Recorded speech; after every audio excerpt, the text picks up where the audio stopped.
Playoff football coming your way here from Rangers Stadium on the Rangers Network. Smithson Valley playing at home with this bi-district opener as they host the Madison Mavericks. On the Rangers Network, Grant Freeman alongside Tony Brubaker. An 8-2 finish to the regular season for Smithson Valley. A second place finish at a very tough 27-6A district. Facing Madison for the second time this season. These two hooked up in non-district play 2 months ago. A 28-0 Ranger win. But Tony, of course, this is now a brand new season. And Smithson Valley looking to advance beyond round one for the second year in a row. And they should be able to, except for we know Madison has greatly improved by just looking at their scores the last couple of weeks. But we also know the Rangers are improved, so we expect a very good football game. Again, Smithson Valley coming off a tough loss against Steele last week to end the regular season, but now ready for the playoffs for more. On tonight's game earlier this week, we had the chance to catch up with Smithson Valley head coach Larry Hill.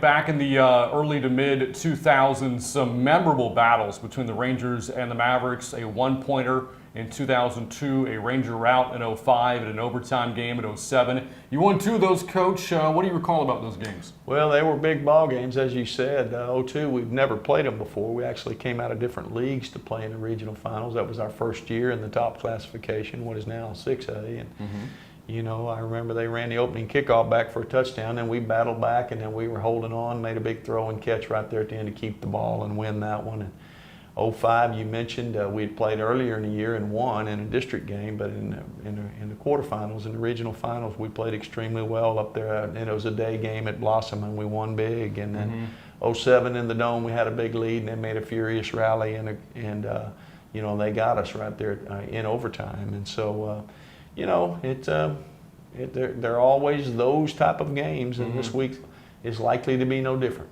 So again, those were all in the region finals. This is in the opening round, the bi-district round coming up. Here at Ranger Stadium, let's start there. Coach, the opportunity to play at home in the playoffs doesn't come around very often. Right. This will be your 7th home game of the season as well. So yeah. How does it feel to be able to play such a game of this magnitude at home? Well, we enjoy playing at home, and you know, you don't always flip home and home. You know, with the new rules, or the newer rules, where the high seed gets the home game in the first round. That's relatively new regulation. So that's why the game is here. You know, so obviously you prefer that as opposed to going to their place. But in the end, I mean, somebody's going to put the foot to the ball at 7 o'clock, and it's just a game. But we always like playing in front of our home fans. And so again, one of those 7 home games was against Madison, a 28-0 win for you early in the season. It may as well have been 10 years ago, let alone 10 weeks ago. Yeah. But as you look back at that game, what stood out? What do you recall about it? And do you feel as if, how much of that game do you feel will apply to the game this Friday? Well, I mean, it'll apply in the sense of, you know, we have some idea of what they do against our defense and our offense. Of course, that works both ways. They've got an idea of it as well. So, you know, some of the names and faces have changed for both teams, you know, with injuries or lineup changes or shuffling the deck a little bit. So, you know, I'm not sure that either team looks exactly like they did week 2. They've played 8 games since, but you know, it does give you a little bit of an idea of what they may. Sometimes you look at tape against them playing another team. Well, how does that really match up to our defense? Or how does that really match up to our offense? So I think you'll have 2 teams that are very familiar with each other this Friday night. It won't be a whole lot of secrets, and we're just going to have to play and see who plays better. In that game, again, you shut out the Mavericks, held them to under 70 yards of offense that game. But offensively, look at the way they've played in the regular season. And we keep hyping up your district. They've played a pretty tough one as well. Teams like Johnson and Reagan and Clark. And they won their final 3 games of the regular season to punch their ticket. And in the last 2 games, scored 52 and 49 points. But it would argue be tough to shut out an offense like that again. So offensively, what are you expecting this time around? Well, they're pretty balanced between the run and the throw. You know, they've got a couple of running backs that are capable and have shown the ability to score from anywhere. Several receivers, one in particular that they move around and look for ways to get him the football. And he can catch the short one and run the distance, or he can run by you. And They have. They've really found their footing. They're scoring a lot of points, as you mentioned, and the big win over Brandeis in overtime, I guess 2-3 weeks ago, was really the one that put them over the top. So they come in hot, and we know we'll have our hands full. Defensively, you look back at that game and you hit a couple of big plays in that game, but you really had to work for your other 2 touchdowns in that one. I felt like it was a field position battle that you won. Offensively, what do you feel as if you can do against their defense? Well, it'd be hard, to know that ahead of time. They're very sound against the run. They move the guys around a little bit, multiple alignments.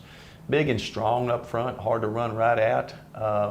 Their secondary plays extremely well. We scored really on a couple of jump balls that night, a couple of double moves where our guys just went up and took a ball that we really weren't wide open on. And then you mentioned a couple other drives where we had good field position created by defense and special teams. So I think it's going to be that kind of formula again. We're going to have to get some short fields for our offense through some 3 and outs and maybe a punt or punt return. And then when we get opportunities in the red zone, we got to go score, as we mentioned, as we talked about earlier in the show. So again, Madison coming up on Friday, and for a lot of your or for a handful of your players, I should say, they've played in the playoffs before. They returned from last year's team, now playing on this year's team. But for some of them too, this is the first go-around of the postseason. What is your message to those players in terms of the difference between regular season football and postseason football? Well, there's no tomorrow. I think that's the biggest thing. There's more at stake. Half the teams in Texas that are in the playoffs won't be here next week. And so your margin for error is pretty small. But at the same time, it really, let's handle Monday, let's handle Tuesday, let's handle Wednesday, let's handle the meetings, let's handle the practice drills and things like that. Cross your T's, dot your I's during the week, and then it's just football. And there's a little more at stake, and there's a little more eyes on you, and a lot of teams at a lot of places have already quit playing, and you're one of the fortunate ones. And again, those Coach Hale's comments coming into this playoff opener against Madison. The Rangers have won the toss and have elected to defer. And the Mavericks will start at their own 25-yard line. A look at the offense here to start things off for Madison. A team coming in with a record of 6-4, riding a 3-game winning streak. A month ago, the playoff hopes for the Mavericks didn't look great. They sat at 3-4 with a 2-3 record in district, but 3 straight wins over Brandeis, Lee, and MacArthur, and they have punched their ticket here to the playoffs. And they did it in convincing fashion as well, Brent. They did last week, a 49-0 win over MacArthur, 52-14 the win over Lee the week prior, and an overtime squeaker, and the victory over Brandeis. First pass of the game incomplete from Caden Mata, and that sets up 2nd down and 10 for the Mavericks. Senior quarterback has had some success of late, though he got off to a slow start this season, Brant.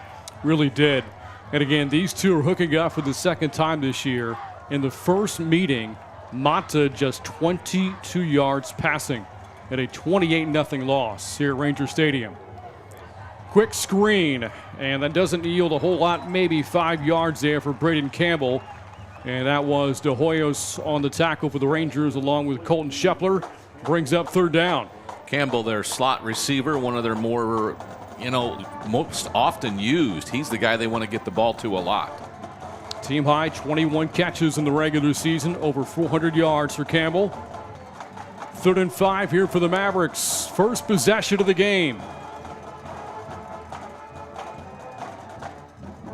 Devon Cooper, big threat in motion. Mata throws complete, 1st down. Mavericks on a strike across the 35 to Trey Brown. Brown really went up. Good receiver as well. Has 3 touchdowns among his 12 receptions, but that was a pass almost too tall that he went up for and brought in. Gain of 7 yards there for Trey Brown. Had a 2-touchdown game a couple of weeks ago in the win over Lee. 1st down for the Mavericks. And their first run of the night. Good for about 3 yards there. And that was Darius Dillard on the carry for the Mavericks, their leading rusher. About 5.5 yards per carry, minute 2nd down. Bunch of Rangers on that tackle. Tanner Donovan, one of the safeties, getting a start tonight and made a good stop. Mavericks back in the playoffs for a sixth consecutive year. They'd never miss a postseason under head coach Blaine Peterson. Mott's off the play fake. Brown to get a first down catch to midfield. Good drive so far for Mata. 3 completions so far. First down Mavericks. Brown did a good job of driving the receiver back, or the defender back that time, and then just stopped, and the timing of the pass was perfect. So Brown, a couple of catches on this drive. Last play good for 10 yards. 25 yards on the drive so far for the Mavericks. 6th play of the drive coming up. Again to the ground, to the outside, broken tackle inside the 40. And on the carry, it's Miguel Becker. Mavericks looking strong offensively. Gain of 11 yards on first down. Becker, their backup normally at running back, that time had a big carry as he got outside. This Maverick offense averaging more than 175 yards on the ground per game. They ran for well over 400 last week as they clinched a playoff spot with a win over the Brahmas. 7th play of the drive. Mata slinging it deep and incomplete for Cooper. Against Jackson Duffy, and Devon Cooper is a big-time threat for the Mavericks. Talked about that earlier. Only 15 catches on the year, but 6 of them for touchdowns, averaging 30 yards per catch this year. Good pressure by Hamilton and Woods both. They got a shot in on Mata as he released the ball. That perhaps a reason why it wasn't as accurate as hoped. This Ranger defense held the Mavericks to 69 yards of offense in their meeting 2 months ago. And the game's first penalty is a false start against Madison.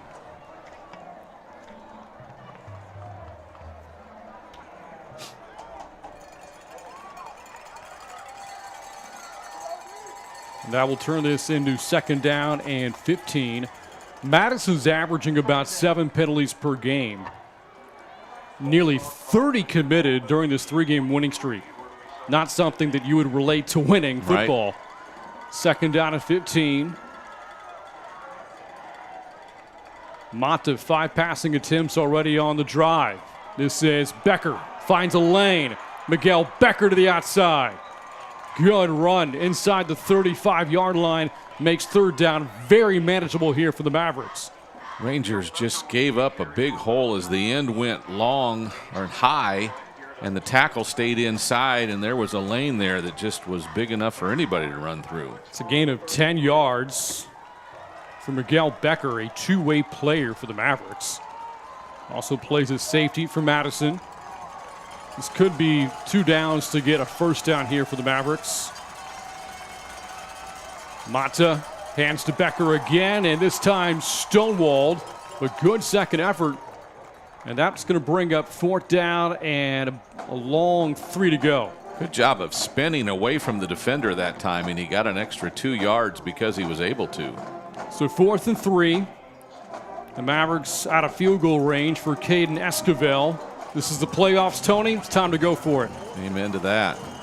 4th and 3.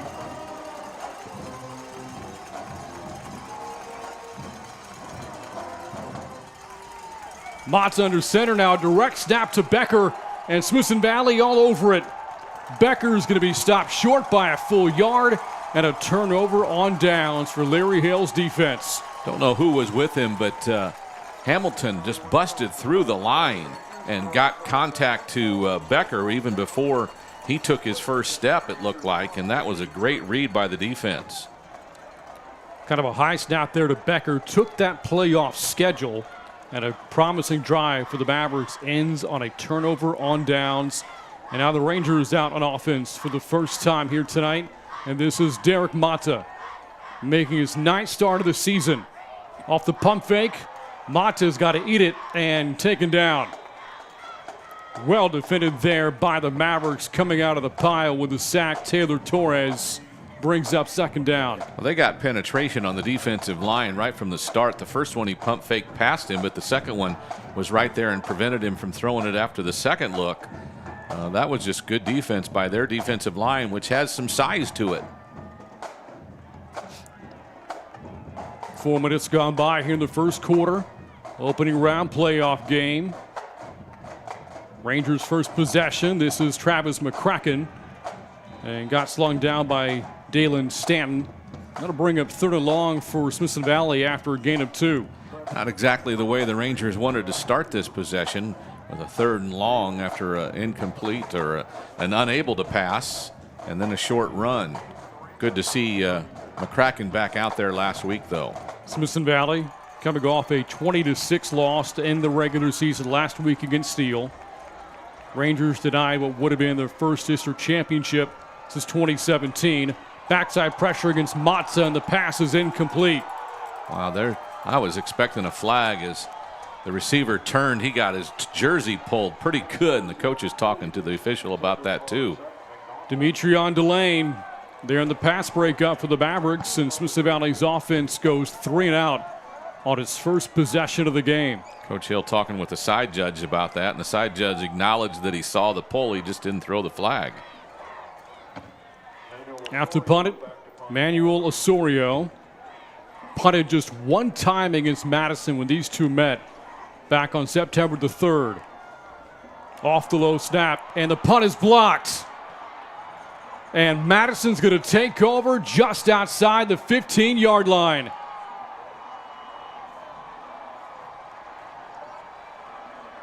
The snap was low, but it looked like he fielded it okay. Just his kick was even lower than usual. Look back at the play here. There's the low snap. And looked like he kicked that right to Shepler off the back of his blocker. I think he just missed it. And so Madison takes over inside the red zone. Mata, quick strike, completion. Cooper, nice move, makes another. Slips inside the 15. A lot of dancing around there for about 6 yards. Will bring up 2nd down. He is electric and has the moves you want as a wide receiver at 6A football. He'll be playing on Saturdays next year. So Mata 28 yards passing here in the opening quarter. Madison had 22 for the entire game 2 months ago in this matchup. On the ground. And this is Dillard off the sweep, takes it down to the 10 to bring up 3rd down.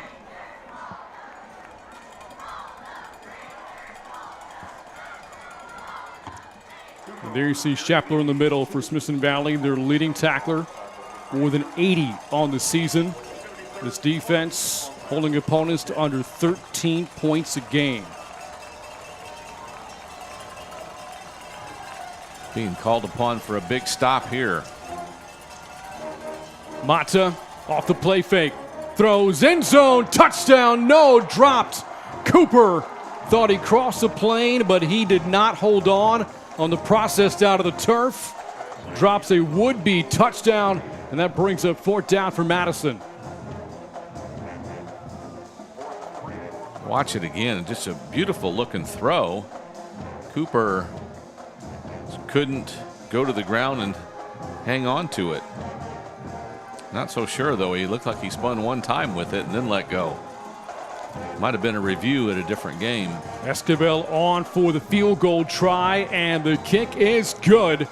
And the Mavericks have struck first in this Region 4 6A Division I playoff game on top 3-0, capitalizing off the special teams miscue by Smithson Valley. Let's compare these two teams, the matchup of the Mavericks and the Rangers. You see that Smithson Valley 2 games better in terms of overall record. Madison playing 8 district games, the Rangers 7. Smithson Valley a little more potent offensively. And the Rangers the number 1 seed out of District 27 6A. The winner of this matchup will take on the winner between Round Rock and Austin Bowie next week. Round Rock's a pretty good football team, so that'd be a challenge for whoever wins this one. Not to say they'll beat Bowie, but they are the favorite. So a field goal from Esquivel comes with 5:51 to go in the opening quarter. And Madison, which was shut out in this game back in the regular season, their first points of the series And it comes in the first quarter of the first round of the playoffs. And there you see dangerous returnment awaiting. And Braden Mephitis and Kyler Clark. Mephitis does have a kickoff return for a touchdown this year. A 98-yarder against New Braunfels. And also 2 punt returns for touchdowns to his credit. Be curious to see if they punt to him. Esquivel will kick it to Clark. On the return. Picking his way through. And Clark will take it to about the 34-yard line. Very patient that time as the defense was pretty much down on him when he caught it and managed to get, 10, 15 yards out of something that you might not have got anything out of. Smithson Valley in the playoffs for the 12th straight season. They've missed the postseason just once over the past 27 years. Had a memorable first-round win a year ago against Reagan. They were down 20-3 at the half. Came back to win the game over the Rattlers. First play in this drive. This is Malachi Lane. Lane rumbling across the 35-yard line, across the 40 to about the 41. Tough to bring down. Forward progress finally whistled after an 8-yard pickup. Good job by Malachi. The defensive line all moved to the left as they started. Their left as they started. The blockers took them that way. So Malachi got to the opening you see right here to begin with, and then read the blocks that opened up, bringing back to the near sideline. The strength of this Ranger offense is the run game between Lane and McCracken, but they were held to under 100 yards last week against Steele. An offense that was kept out of the end zone last week, just 2 field goals. On the sweep, Mephitis takes a hit. There is a flag away from the play at the line of scrimmage. Looking at the spot of the football, Mephitis does have the first down, but we have a penalty coming up. That would seem to indicate offsides on the far sideline. Not real sure.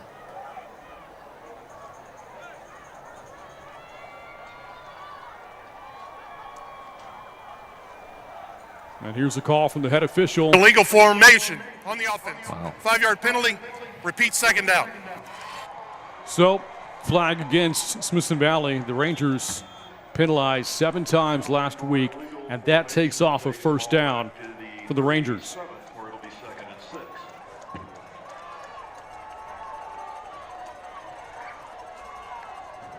On second down, it's Lane again.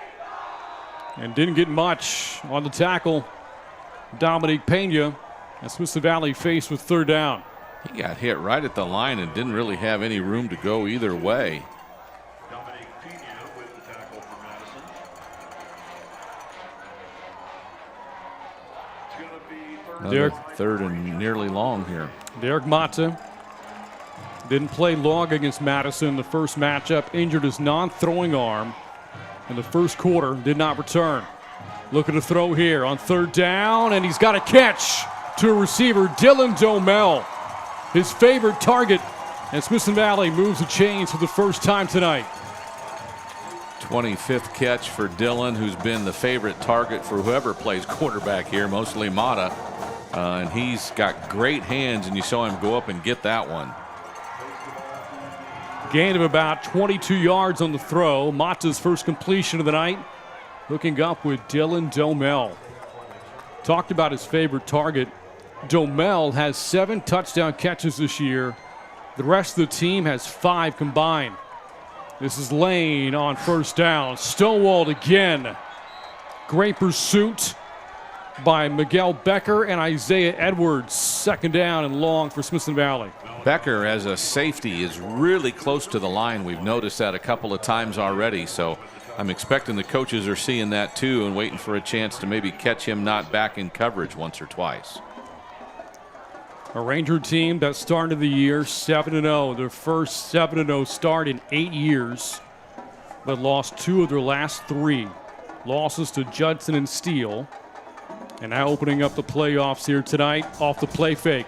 Mata rears back, launches end zone for Clark, off his hands.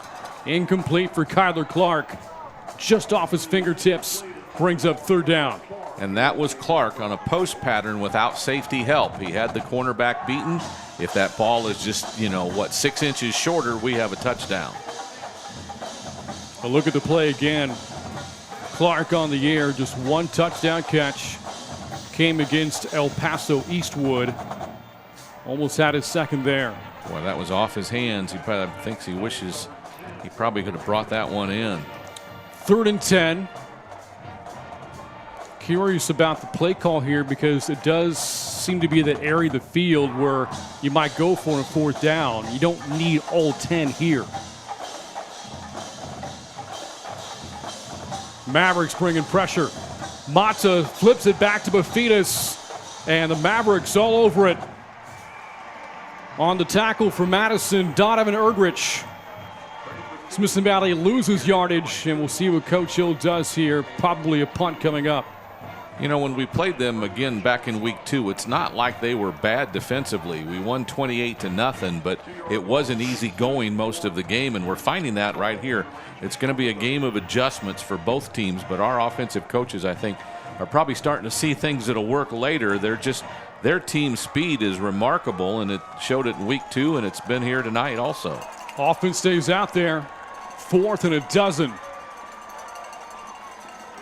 Mata off the play fake, steps up, heaving it to the end zone. Incomplete for McDonald. And there are no flags in the field. A turnover on downs for Smithson Valley, and the Mavericks take over at their own 39. Make a note of it, though. Miguel Becker, the safety, they're one of their better athletes, running back and safety, played linebacker on that play, and he had a late blitz to get to Mata, and just was about a step away from getting to him when he released the ball. I think that's why Derek maybe threw it a little or faster than he wanted to. Mavericks off the turnover on downs, a gain of 6 on 1st down for Dillard.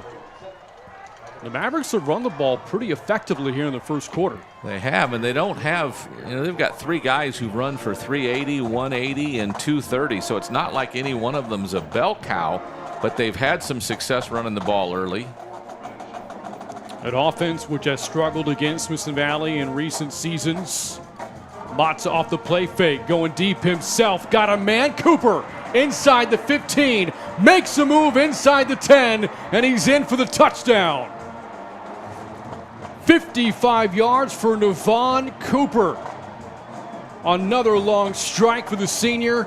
Mavericks on top, 9-0.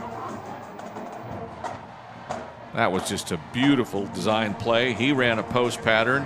Mata got it up in the air and let him run under it, and then he made one move to beat the cornerback, and that's a touchdown. On average, Cooper's 6 regular season touchdowns covered over 40 yards of real estate.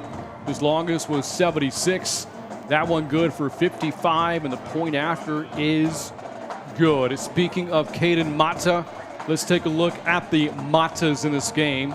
No relation, Caden for the Mavericks and Derek for the Rangers. There you see the numbers this season.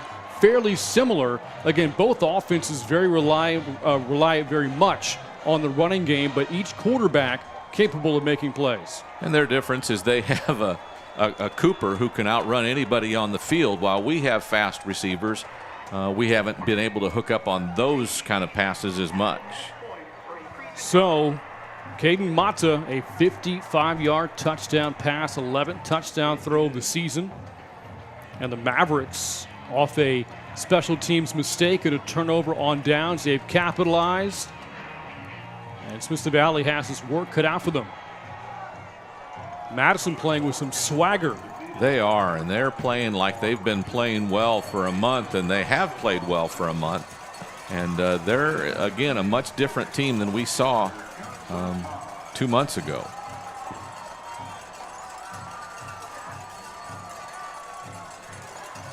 Bafidas, Clark again back deep.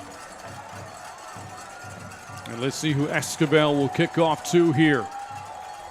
Again, angling that towards Clark from the 28. And Smithson Valley will start short of its own 40-yard line. Still a lot of football to be played, but you get the sense that this needs to be an important drive here for the Rangers. I don't think there's any doubt. You've seen the team that you dominated, if you will, 2 months ago come out and jump all over you with 2 scoring drives and one of them a long pass play. It's time the offense wakes up and goes down and gets some points on the board. Rangers offensively putting up more than 34 points a game. They were held in check last week against Steele. On first down, it is McCracken. And Travis McCracken bangs his way forward for about 6 and first down. Good run by McCracken there. Patient as always. He sees and waits for a hole to open and then explodes through it. And nice run that time. Team's leading rusher in the regular season, close to 800 yards on the ground. Held to just 43 on 17 carries last week against Steele. Movement. And let's see if Stanton was drawn off sides by Smithson Valley. And this is against Stanton and the Mavericks. That would be a first down for the Rangers, and it is. Offside by contact. Number 92 of the defense. 5-yard penalty. It results in a first down. And the Rangers will take it. Smithson Valley played behind the 8 ball a few times in district play. Fell behind 7-0 to Wagner, 7-0 to New Braunfels. Came back and won both games handily. Down 10-0 here as the first quarter clock winds down. McCracken, a good first down run, will bring up second down and 5. McCracken again, just great vision, and the offensive line gives him something to get through, and he just seems to be able to take it quickly. Might be time for one more play before we hit the second. Down to the final 10 seconds. And now Mata slowing up the tempo. But he'll take a snap. It's McCracken again. And McCracken sifts his way for about 4.5, close to a first down. And that will take us to the end of the first quarter. And what a quarter it was for the Mavericks. Field goal by Estevelle from about 29 yards out. And Nevon Cooper, a 55-yard touchdown catch. And the Mavericks are on top 10-0 as we head into the second quarter. Looking at the all-time series between these two teams, 18th time ever that they have met. The Rangers lead the series 13-4 over the Mavericks.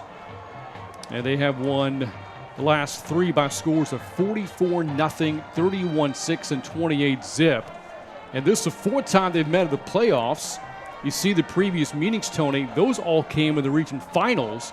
These two meeting for the first time in the postseason in 14 years. And it's not a regional final. It's a by-district playoff game, and so much less, if you will, on the line for that because you haven't advanced like you do to a regional final, but both teams want to get to a regional final this year. Smithson Valley won that 0-2 game by a single point. Blew the Mavericks out in 05, 50-20. And then the two played to a wild finish in the Alamo Dome in 2007, won by the Mavericks, 38-35. And again, on top here, 10-0 as we get ready to start the second quarter. Second quarters, though, have been the Rangers' most productive quarter of the year. They have scored 108 points in second quarters this season, compared to 41 for their opponents. First play of the quarter. This is a run for Clark. Bobbled the snap, maintains control. And they got slammed down on a shoulder tackle by Damian Mendoza. But a good first down play, picks up 7. We saw a lot of end of rounds, and yes, there is a flag. We saw a lot of end of rounds on the Steele game when trying to use their team speed against them, get them all going one direction and bring the ball back against it. And we'll see if this one holds up.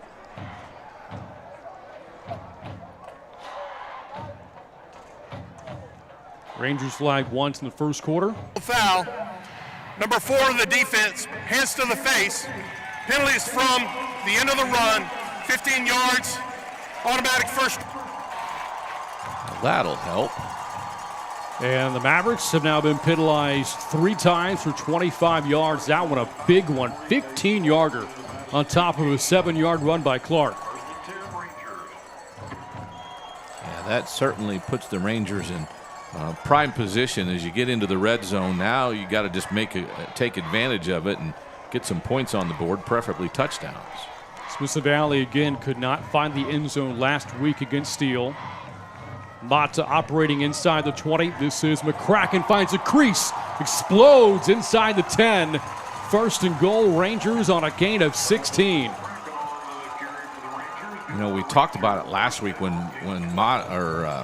Lane Malachi came to the game. He seemed to burst into holes, which we didn't see McCracken do last week in the first half.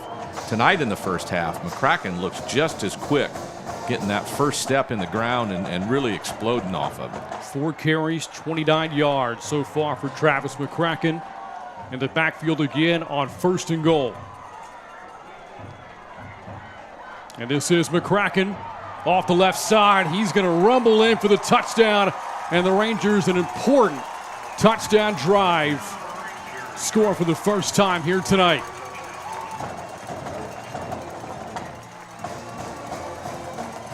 So Travis McCracken, touchdown number 10 of the season. Great blocking off that left side.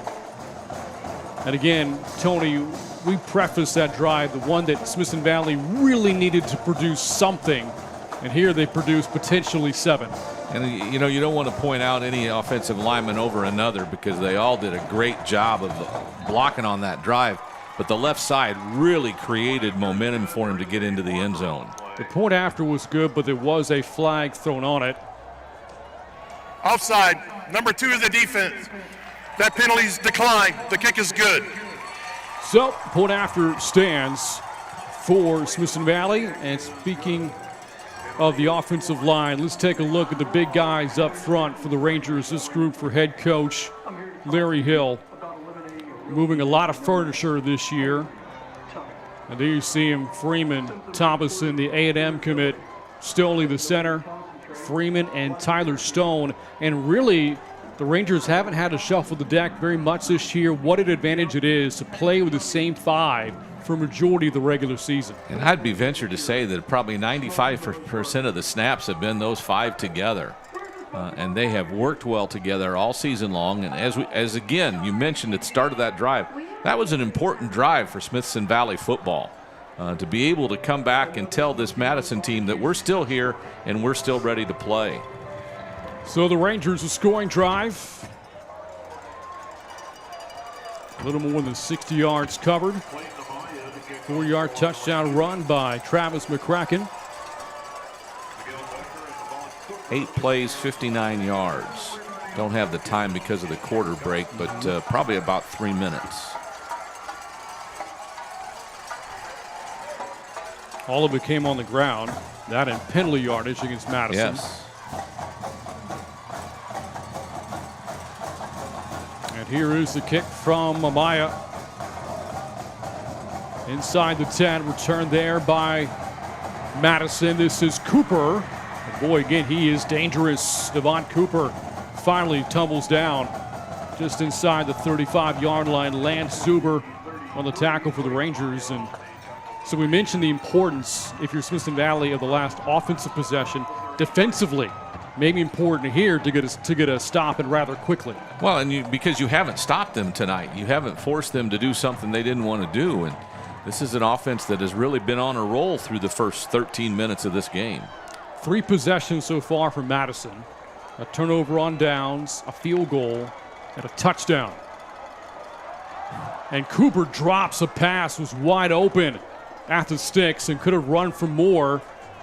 Misfire there. Cooper maybe another drop in this game, and it's second down. And we certainly understand why our cornerback is not press covering him. But that time he ran about 10 yards before he got to coverage and still wasn't in, zip zone, yes, of a defender. Second down and 10. This is a run for the Mavericks. Malachi Lane puts a shoulder into the gut of Darius Dillard. And just like that, 2 plays into the possession, it's third down and long. Good job. Malachi Lane, one of those linebackers that the Rangers have always had somebody that did that. He and Scheffler have been quite a tandem, and Wyatt Hansen hasn't been anything to sneeze about either. Malachi Lane, the Rangers' third leading tackler, 8 last week against Steele. A chance for the Ranger defense to force a 3-and-out. Mata facing the pressure. Hit as he throws, and it's incomplete. They were looking for Braden Campbell, well covered on the play by Wyatt Hansen, and Smithson Valley's defense will get off the field in a hurry. Hansen gets his 4th pass breakup of the season, and none bigger than that one there, because that would have been a first down pass. And again, you saw the pressure. Diego Hamilton got an arm around the quarterback Mata as he got rid of the football.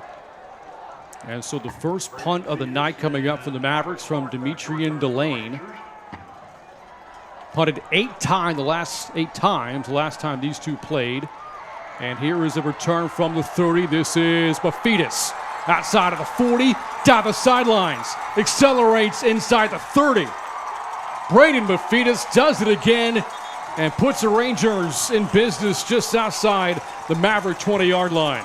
Right at the first part of that run, there was a real close to block in the back that they didn't throw a flag on. And one of their they did throw it on the far side. If that's the block I saw, that's legit.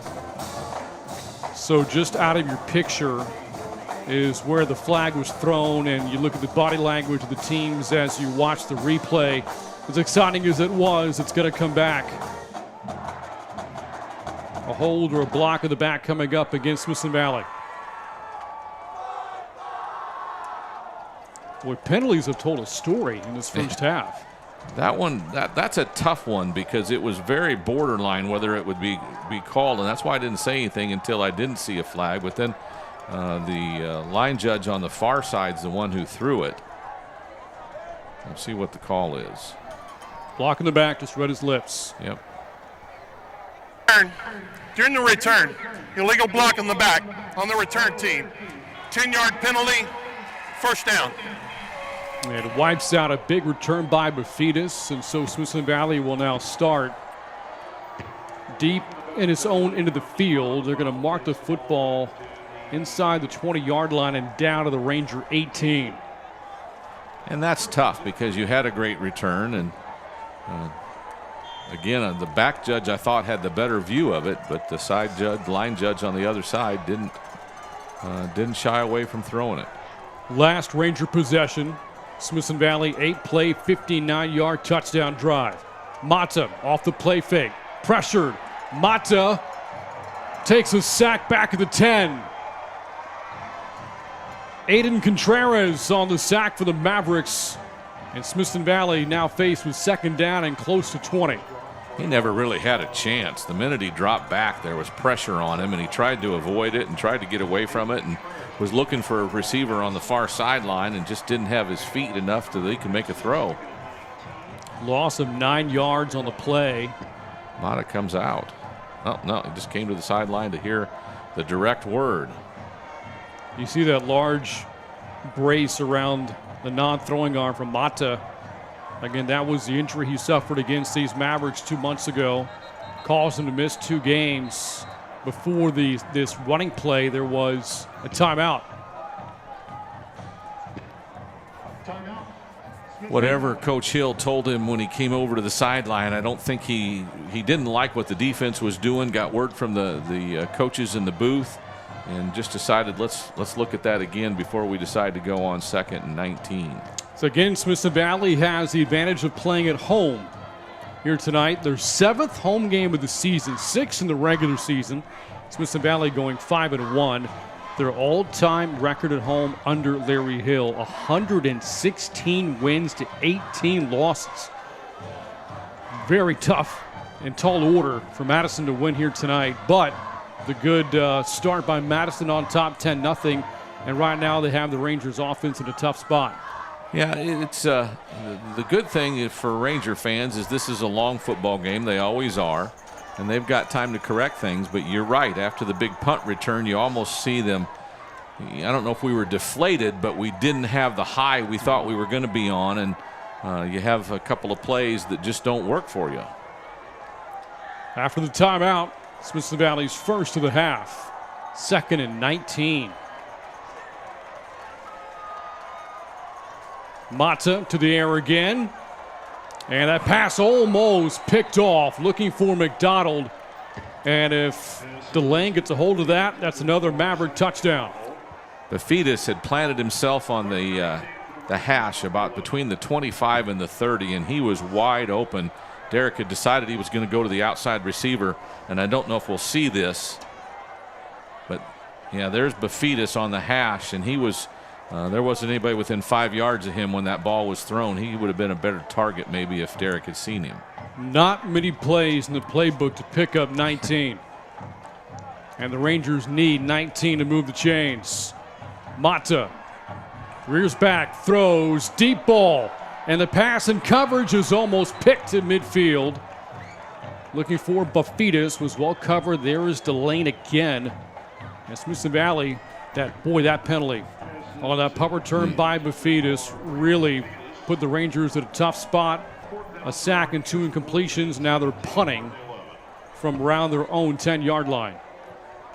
Yeah, the sack put you behind the chains to start with, and then you tried a couple of plays you wouldn't have gone for on 1st and 10 from the 18. Now you're 1st and 19, and you end up getting behind, or 2nd and 19, and now you got a punt. Mata 1 of 6 passing so far in the game. And here is the punt from Osorio. That may have been tipped. It does take a Ranger roll across the 45 and down at the 47-yard line by Chase Senelik. Osorio's punt is down at the 47. I don't know. He just doesn't seem comfortable putting the ball. That time the snap was pretty good, but it's like he got in a hurry and he didn't get his whole foot into it. So kind of thought on the interception opportunity they had at midfield, let's hope the punt is better, and this time it isn't. So Caden Mata, one of the captains on this team, back out there with Madison's offense and trying to build upon a 10-7 lead. First play, Cooper on the sweep, looking for an angle, and takes it to the sidelines. Good first down play there for Madison. See if they mark him out, though. They're going to mark him out after a 4-yard pickup, maybe 3. Looks like a 3-yard run, and that was a good job by the Rangers. Cooper kind of downplayed that he had the ball, didn't really explode off the handoff. Kind of almost hoping nobody knew he had it, and that is Donovan again who got over there to push him out. Pass complete, and that's close to first down, and it is. Braden Campbell, the catch down to the 31-yard line. First down, Mavericks. Slot receiver uncovered. Mata saw it and threw it right to him. It's a gain of 12. And Campbell, his first catch of the night. Another quick throw, another catch. And again on the catch, that is Trey Brown. And that's good for 7 yards and first down. They're finding receivers with cushions, and they're just making those play right now. Mata over 100 yards passing in the first half. Up to $112. After the 8-yard gain, Mata on the ground. First down, Mavericks coming up.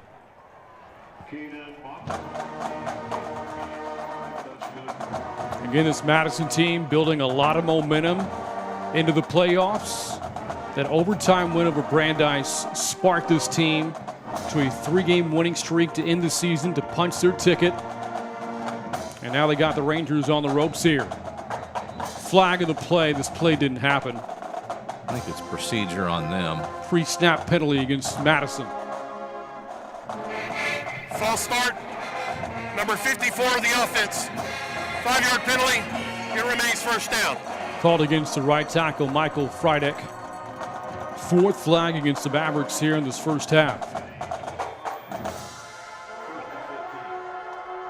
See what they can do with a negative penalty on first down. On first down, this is a run play for Dillard. And got spilled over by Gavin Woods after a short gain. Only a yard there for Dillard, who's been held in check so far. 5 carries, 14 yards. Smithson Valley's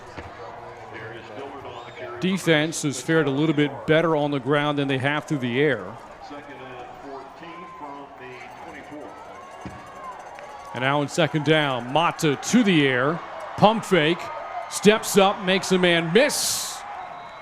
And did a good job of cutting his losses and taking about 5 yards there to bring up third down. Good job of moving to avoid Shepler. Shepler had a beat on him there and just didn't make the play. So third down and 9 for Madison. Coming up with the halfway point of the second quarter. A little bit longer look to the sideline this time for him.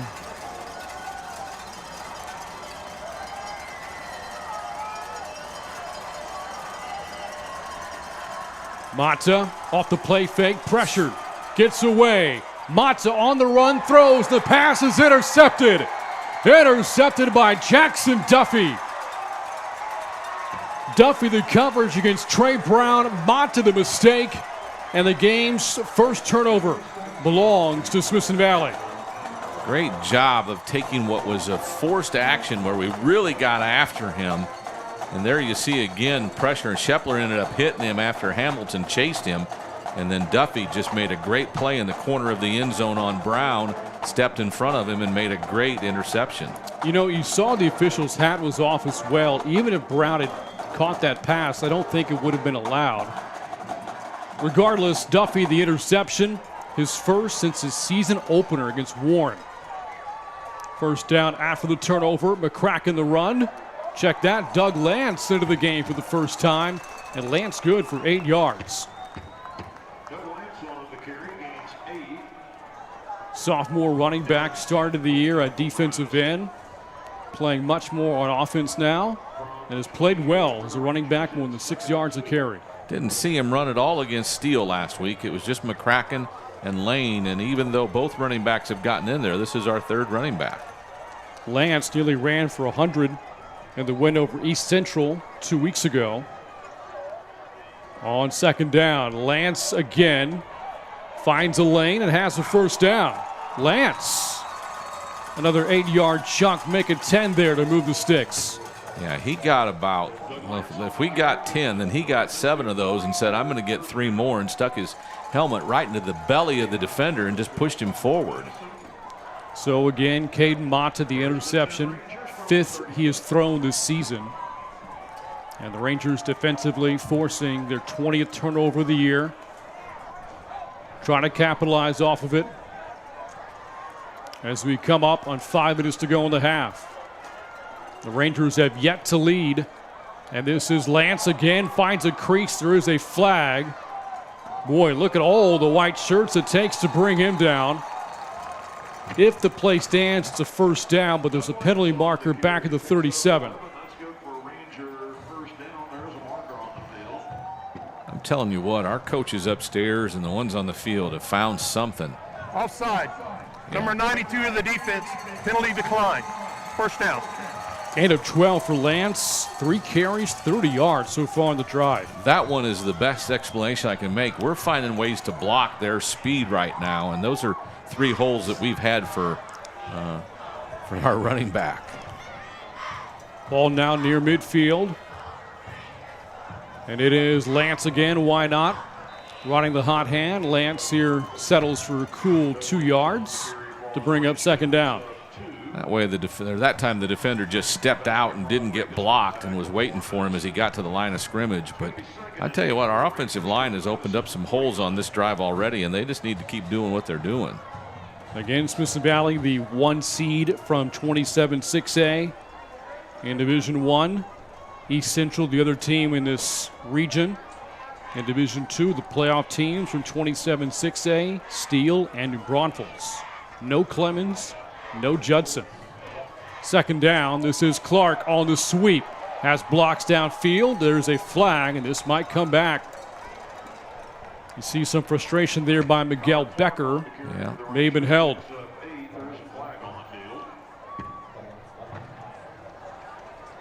And this is going to come back. Holding on the offense. Number 6. And they get the hold against Zach McDonald. The 2 teams have combined for 7 accepted penalties so far, 55 yards in this first half.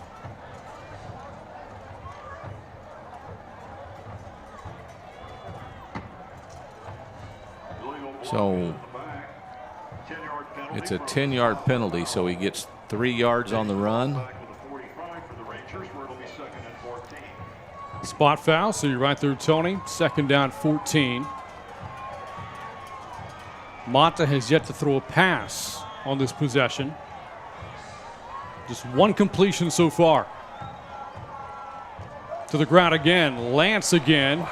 Nice, powerful run there by Lance. We'll set up 3rd down and 6 after a gain of 8 more. He took a shot to his shoulder right just past the line of scrimmage and just kind of shook it off and kept going. That was a very physical run. I don't know if we can see it. Yeah, he got popped. You see his helmet kind of get jarred, and he got 5 more yards after it. That is a physical runner. Contreras finally on the tackle there for the Mavericks. 3rd and 5. Every play of the drive so far, a run by Lance. Madison may have jumped, but they didn't touch anybody. No flag in the play. And a whistle. Timeout taken by head coach Larry Hill.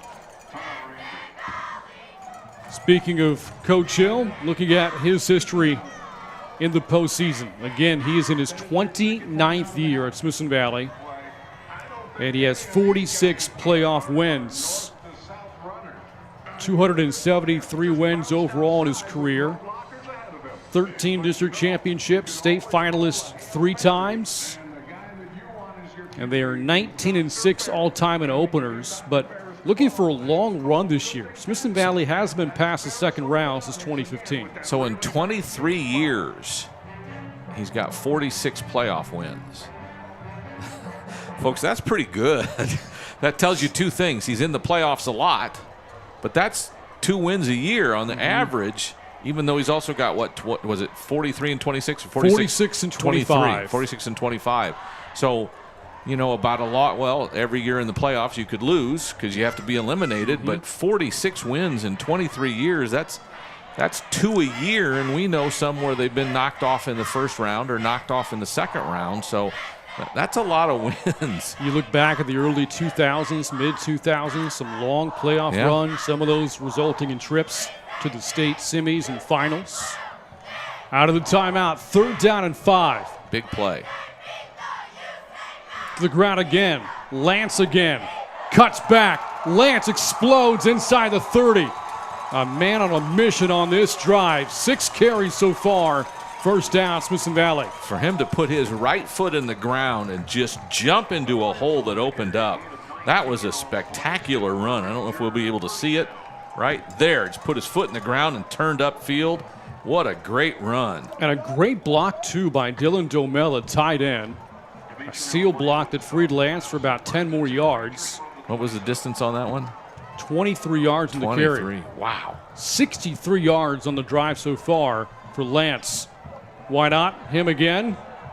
And this time we'll settle for about 7. That time he turned up into a crowd, but still got 7 yards out of it. Remember, Smithson Valley took over the football after a pick thrown in the end zone by Caden Mata. This drive began back at the Ranger 20 and now down to the Madison 21. Also keep in mind, Smithson Valley will get the football to start the second half. Timeout is taken before this play. With that's Madison. 2:14 to go. Maybe, Tony, this is to give the Mavericks a bit of a break here, facing that Smithson Valley ground game, getting pounded a little bit right now. It's not that Smithson Valley's running tempo, so they've been able to sub. It's just that, you know, again, at this level, how many quality backups do you have that you can, you know, change out your 2 defensive tackles who are getting worn out because they're getting beat up? That offensive line's just been spectacular on this drive. Talked about Smithson Valley playing at home this year. 6 home games in the regular season. Only blemish was that wild finish against Judson. Rockets winning with just seconds to play, 33-32. But beyond that, very good home season here at Ranger Stadium. Been a long time since the Rangers last played at home in the playoffs. But they won the coin toss. and got the chance to play here at home this season. Right now trailing 10-7, playing for their first lead of the night. Out of the Madison timeout, they have 2 left. Again, every play so far on the drive runs by Doug Lance. Almost all 2 tight end formations, too. Lance again, and fights for first down yardage. Will they give it to him? Yeah, the referee's going to send the chains along. If you're Doug Lance and you woke up this morning and were told you'd get 8 carries in the game, you'd probably be happy. He's had 8 carries on the drive. And really had a 9th carry that he gets 3 yards credit for, even though there was a penalty, so it doesn't technically count as a play. Smithson Valley inside the red zone. Went away from 2 tight ends. Under 2 minutes to go. Run again, Lance again. A flag is in. Lance stacked up and sent back. And this might come back.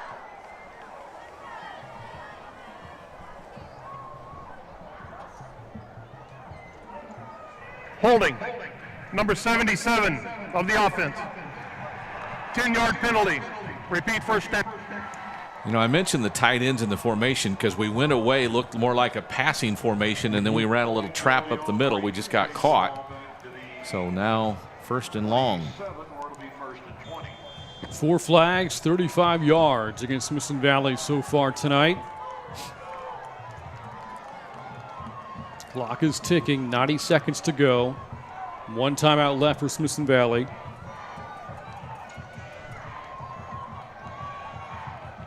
And now from the Madison 27. This is a sweep. This is Clark with a head of steam, spun down inside the 25 by Contreras. He had some momentum. He just couldn't get it far enough. About 4 yards there for Clark on first down, makes it 2nd and 16. Be 2nd and 16 from the 24.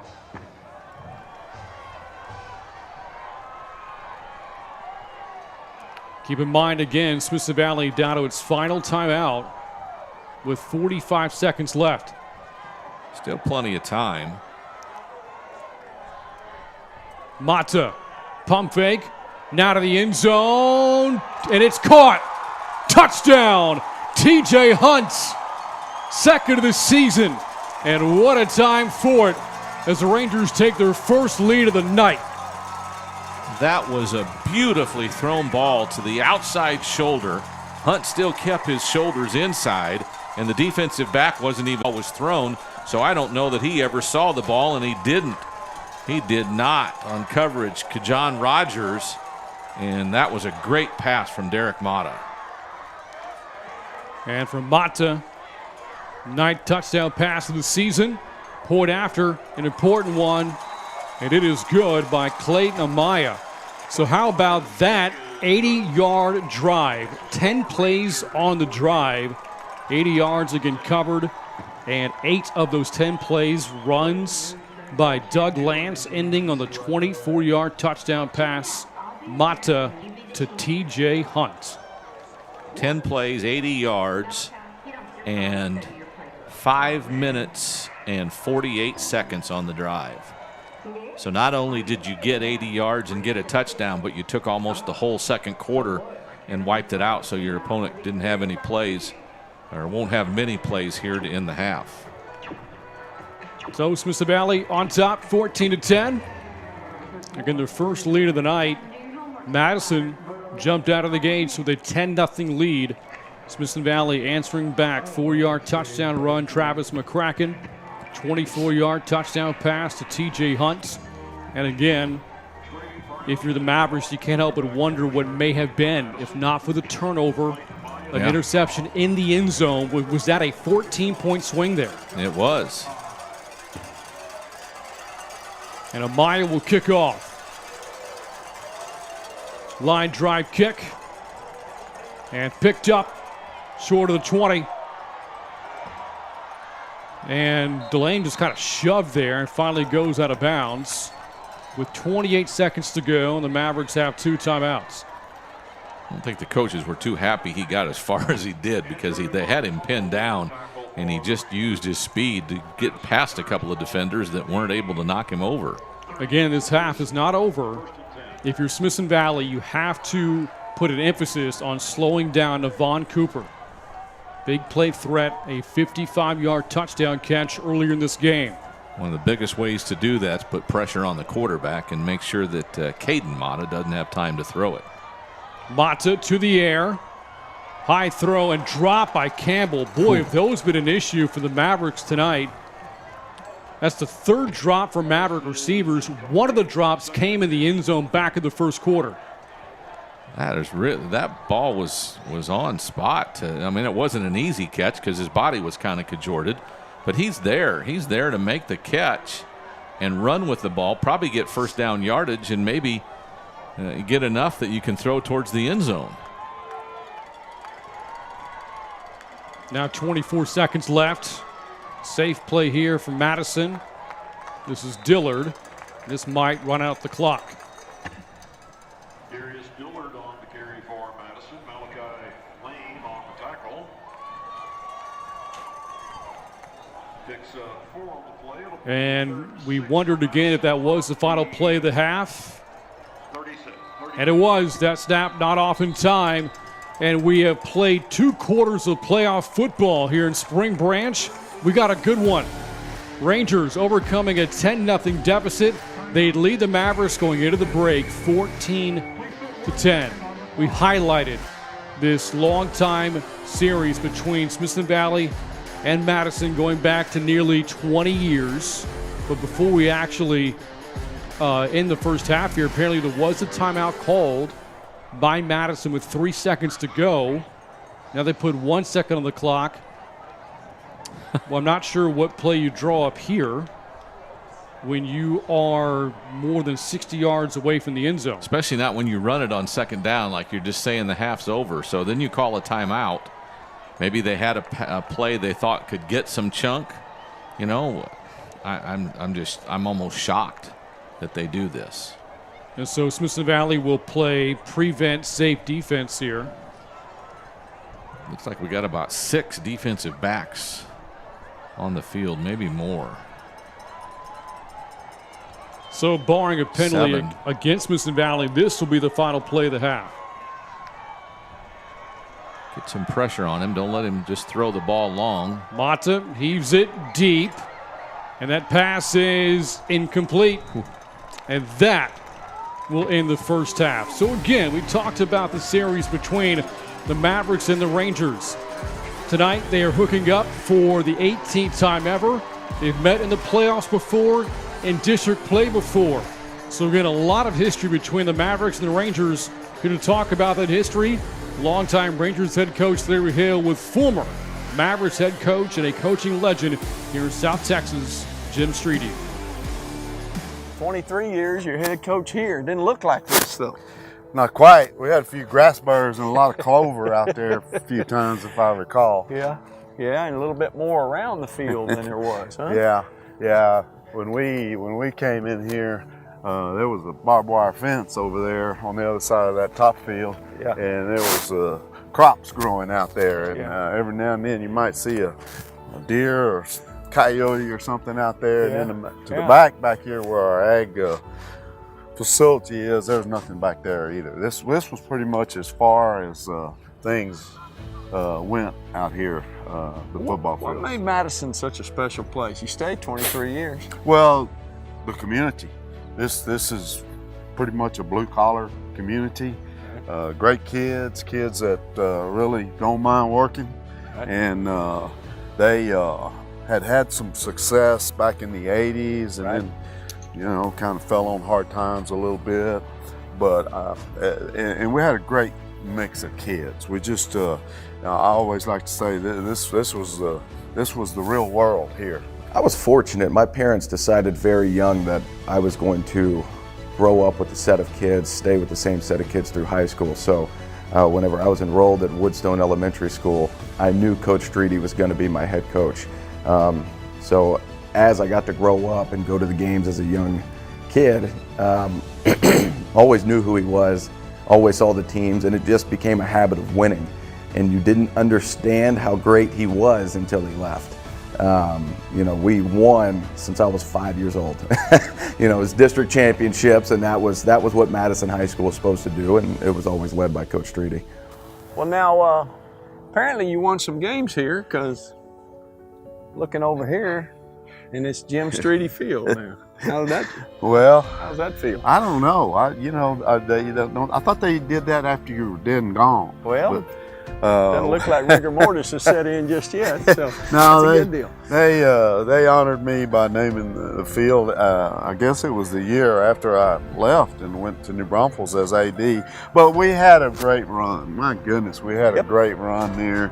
Can't name it after everybody, so I guess the guy at the top of the station area is those last 3 or 4 years were really, really special years. And again, I think it was just, well, at that point it was because of expectations. Because once we got rolling, it was pretty much the expectation that not only were we going to be a playoff team, that we were going to have a run in the playoffs. And now, speaking of run of the playoffs, now a couple of your players, Askew and Ehrlich, they kind of referenced some memorable games. Had one in the Dome against those Ranger boys. Yeah, and believe it or not, I didn't put them up to that, Coach Hill. Well, I sure didn't. Man, I'd take it to my sophomore year against Smithson Valley. I think everybody would talk about that game. It was in the state quarterfinals, down a few touchdowns, and was able to rally back and have a big win and kind of go, not solidify his career, but that just showed the kind of coach he was and what he was able to accomplish. So this next one here, I don't know why this is in here. Well, you put it in there. I thought we were friends. We had a little couple touchdown lead on you, right? Well, now it's down to one touchdown. Luckily, part of the crowd left, and we were able to. But this is late in the game in the quarterfinals in 2007 in the Alamo Dome, and we notice we don't have a guy taking the snap under center. No, this looks different than the old Dixon play. But we're in trips. And this guy right here is a guy named Nate Askew, who's about 6'4", who played at A&M and then played in the NFL 3 or 4 years.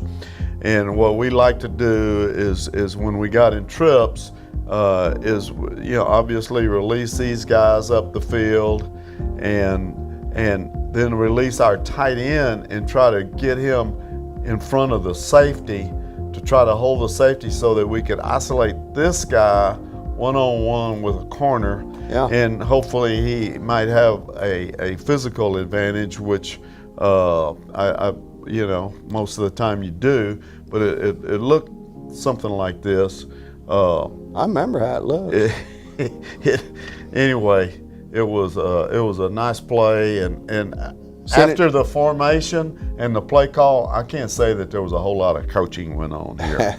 Sends it to overtime. Yeah, but we did right there. Looked like a little push off. You think it's push off? Well, that's a coaching technique that sometimes works, sometimes it doesn't. Yeah. But this day, this old boy here high fiving, he don't think it's a push off. It worked. Yeah. But go to overtime and win it. We'll get that up here one more time and look at it again and see what the concept is. Of course, to try to get the safety. Of course, this is a corner, this is a safety, and the other safety, we got to occupy that other safety with this guy right here. And if we double over here, you're going to try to get it to the tight end down the middle. Absolutely. In hindsight, we should have doubled over here. Hindsight is always 20/20, Coach. Let me get that off of there, and we'll run it one more time, and then that'll be it. I hope so. But I was coaching the wide receivers in this game. Yeah. Mm-hmm. Well, that was you recall that was a great crowd there. We were as we had talked earlier. We were a part of a doubleheader, and probably had 20,000 people there, and an exciting ball game. And we got hot at the end mainly because of those two guys. Yeah.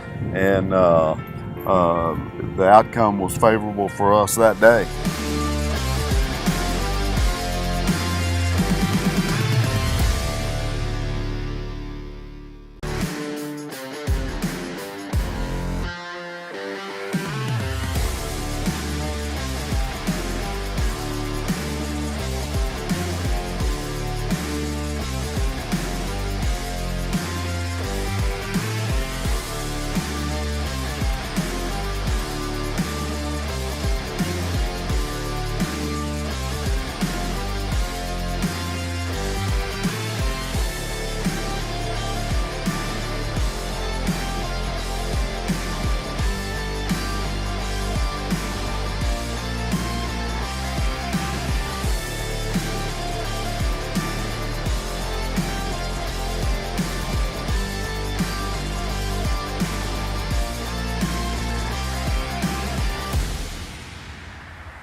Hello everyone, welcome back to another Discovery Kitchen. We're so happy to be back. This month is October and our theme is Seed to Table. So today we're making a delicious recipe made by Mario and it's gonna be yams. And here's our chef Mario. Hey, welcome aboard. Look at this. We're gonna be doing our Seed to Table series and we're doing yams a la Mario. You're gonna really love this. And this is not your mommy's or grandma's yams. Let me tell you, this is really very good. And it's just a keeper, guys. All right, so let's start with our first step in preparing our yams. So what is our first step, Mario? First thing, make sure you wash your potatoes and figure out how many people you want to feed. According to the recipe that you got, it's going to feed 6. And I'm going to say it'll feed 6 to 8 by the time you're done adding all your ingredients. When you get your potato, you make sure you wash it. Then you will get prepared to peel. And you're going to get yourself your peeler, which is universal. And remember, as you're peeling on your potato, that you can do your traditional straight and away from yourself. But you can also use the same peeler to do the back and forth motion and go a lot faster. Once that's done, you cut your potato into segments. Why would you do that? Well, you want to cut your potato in segments because it boils a lot faster. About how long would it take to boil? Usually about, honestly, maybe about 25, 30 minutes, all depending. How big your chunks are, right? Yeah, how big your chunks are of the yams that you use. Some of the yams are pretty big size. These that I happen to use today are not quite as big. I only took 1.5 pounds as the recipe called for. And yams are pretty dense. They're hard. They're harder than... Kind of like a summer squash. Yeah, so it takes longer to boil and cook those through, so... Once that you do that, and while that potatoes are boiling, you want to start on the rest of your recipe. Yes. Okay, so what's next? The first thing is going to be your personal pineapple that you went to buy. Yes. And the personal pineapple, you grab it, and you don't rip it off. No, you just. I'm sorry, I had to do that. You take and you cut the top off. All right. Once you cut the top off, you may want to hold it. Why? For decorative. Yeah, it's pretty. A little bit decoration. You want to oil it up a little bit and use it for decoration. Makes it shiny when you put oil on it. Yes, it does. And if you truly want to get a little crazy with yourself, you can turn around and make a little decoration for the holidays. There we go. And you cut down to about the bottom, right here. And you want to use your safety glove, of course, to make sure you don't cut yourself. Look at that. And if you want to get a little fine doing. There you go. Now we have a little bit of a decoration for our table, so that in case the mother-in-law shows up, there you go. And then for the kiddos, you want to take and now see you've cut a fish. So you take your fish and you create a little cut there, cut there, and you have a little fish. And if you take a toothpick and stick it here, and a cranberry for the eye. For the eye, and again. Wow. Then you have fancy. You have a little Finding Nemo thing going on. All right. So we're gonna put Nemo over here, off to the side. Being resourceful, not throwing away your cut ends of your vegetables. There you go. Sustainable. I like it. Yes. Repurposing. All right. So now we're gonna continue with the cutting of the pineapple. Pineapple. So we've cut the top and we have cut the bottom. So then we're gonna start to cut at the sides here. And you want to cut so that you're removing, I call them the pimples, these bumps and everything that. Yes. You want no brown is showing? No, because you know what? It's hard to bite. It's hard to chew. Yeah, hard to chew on. So, correct me, Ms. Silva, you're the RD. Fruits and vegetables are important any time of the day? Yes. Oh, yes. Any time you can get them in, you should eat them. You should eat them. You should really have them at every meal. Yes. And get them in there as often as you can. So now, remember the pineapple has an eye. So you want to take that thumb and stick it right on top of the eye and poke the eye out. And then you cut straight down. Okay. And you get loins of pineapple. Like that. And now, mind you, probably not going to need the whole pineapple. And this is a great treat for the children. It's like eating a corn on the cob. Very delicious. So I'm not going to throw it away, Daniel. I know you want it. So I'm going to hold it over here. Oh, yes, ma'am. Right over here, off the camera. Anyway, I'm back. So it tastes so good. It really is. And so you want to small dice your pineapple, okay? And you wear small dice in here. And pineapples have vitamin C. We talk about vitamin C a lot. I feel like most fruits have vitamin C and vitamin A, which help support your immunity and help fight off bad germs. And then vitamin A helps with your eyesight, keeps your eye health good so you can see in the dark really well. I see, it kind of looks like canned pineapple. Could you use a canned pineapple if you're short on time? If you're short on time, you or can it's use not in the season, maybe? You can do canned pineapple, canned yams. Okay, and canned fruits and vegetables are not less better than fresh fruits or vegetables. They're just canned. Sometimes they have a little bit more sodium or a little bit more sugar added to them because they are in the can, but that's okay. Just try to get a lower sodium version or a lower salt version of that. Yum. To the side, right over here. All right, so now we're gonna go to our next step. We just finished our pineapple. We're gonna go back to our yams that are finished boiling. So let's do that. All right, so we're coming over here. Now that your yams are ready and you've prepared your pineapple, you're ready to add the yams. So now make sure you grab and you drain. You have something to drain into. Okay.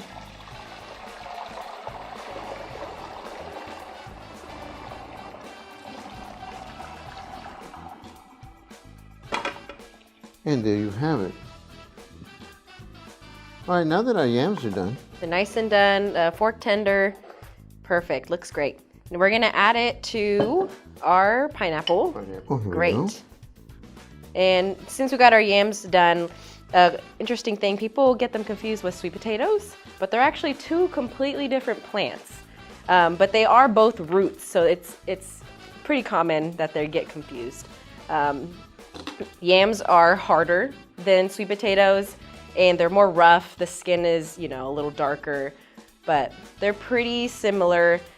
Sweet potatoes are just sweeter than yams, but we're adding a bunch of good stuff to it, so they're gonna taste delicious. Oh, yes. So what are you adding? I'm adding 1 stick of butter according to the recipe. Wonderful. And I love then butter. you can turn around and begin to mash, if you will. Yes. As you can see, they're very easy to mash. Easy to mash now because they're done. Mm-hmm.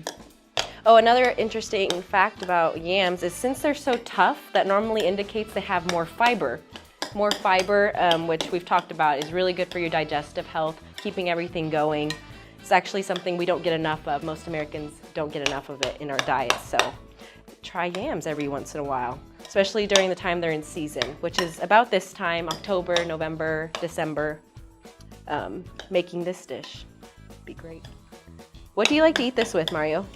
Well, I prefer really this with any meal, but I would turn around and have it with my Thanksgiving meal for sure. That'd be a nice side.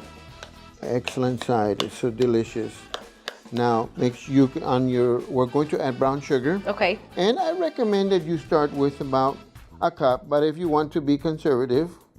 Is that a half a cup? Half a cup, okay? Okay. And make sure you sprinkle that half a cup. And again, in my opinion, I think the yams are very sweet. Okay. You know, but I'm sure some are sweeter than others. yeah, it's really a very sweet. So you want to go a little conservative. Yeah, everything in moderation, making sure you have the right serving size. I would say about half a cup, maybe a cup if you really want, would be a good serving size of this. And we use brown sugar, right? But you could use sugar. You can use maybe white sugar or a different sugar if you wanted. You recommend brown sugar though, Brown right? sugar. Okay. No, giving it the holiday. Okay. And now we're going to add some cranberries. And so we have said that we would add about a small package of dried cranberries. So the packages vary in size, but small is good. And again, you can start to add. You can always add more. You have to take out. So we're going to add it. Yeah. So we're adding a small package of cranberries. Oh, that looks great. And you want to keep color. And color that it begins to come out. Yes. And then you begin to mix this. And of course, I don't know if there's anybody in the audience that has any nut allergies, because you could add nuts. Oh yeah. What nut would you recommend?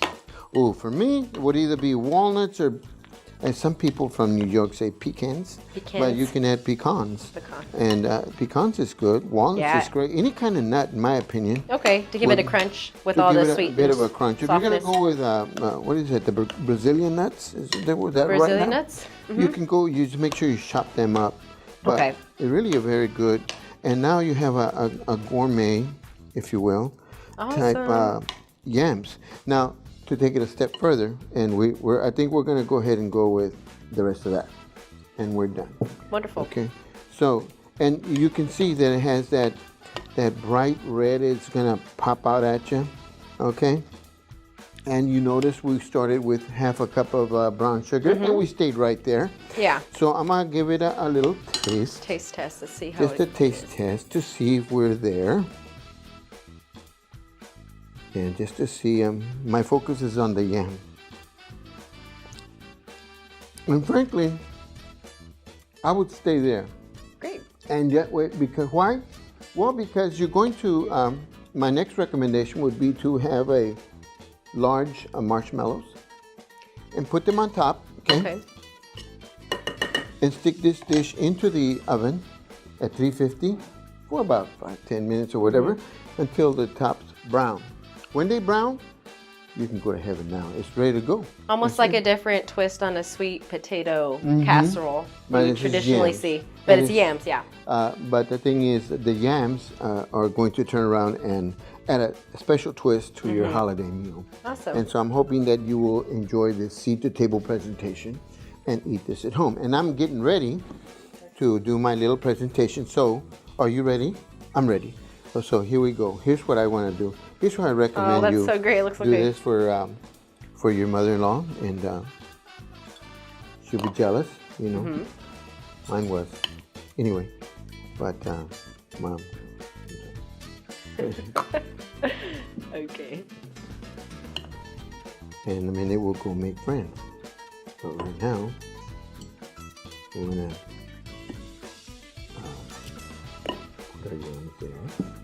Because if you don't want to put them on the plate and you don't know if your guests are gonna like it, you can always have it on the side instead of on the table in a big old bowl sitting out, and people get sick. So Perfect. So let me see one of those. All right, so this is our final product. It looks delicious. We're excited to try it. and I hope you try making it this holiday season. This is our Discovery Kitchen. We hope to see you next time. From our kitchen to yours, enjoy. Bye-bye. Bye. All right, so time to try this. Let's see. Oh, wow. All those things work together to make it super duper delicious.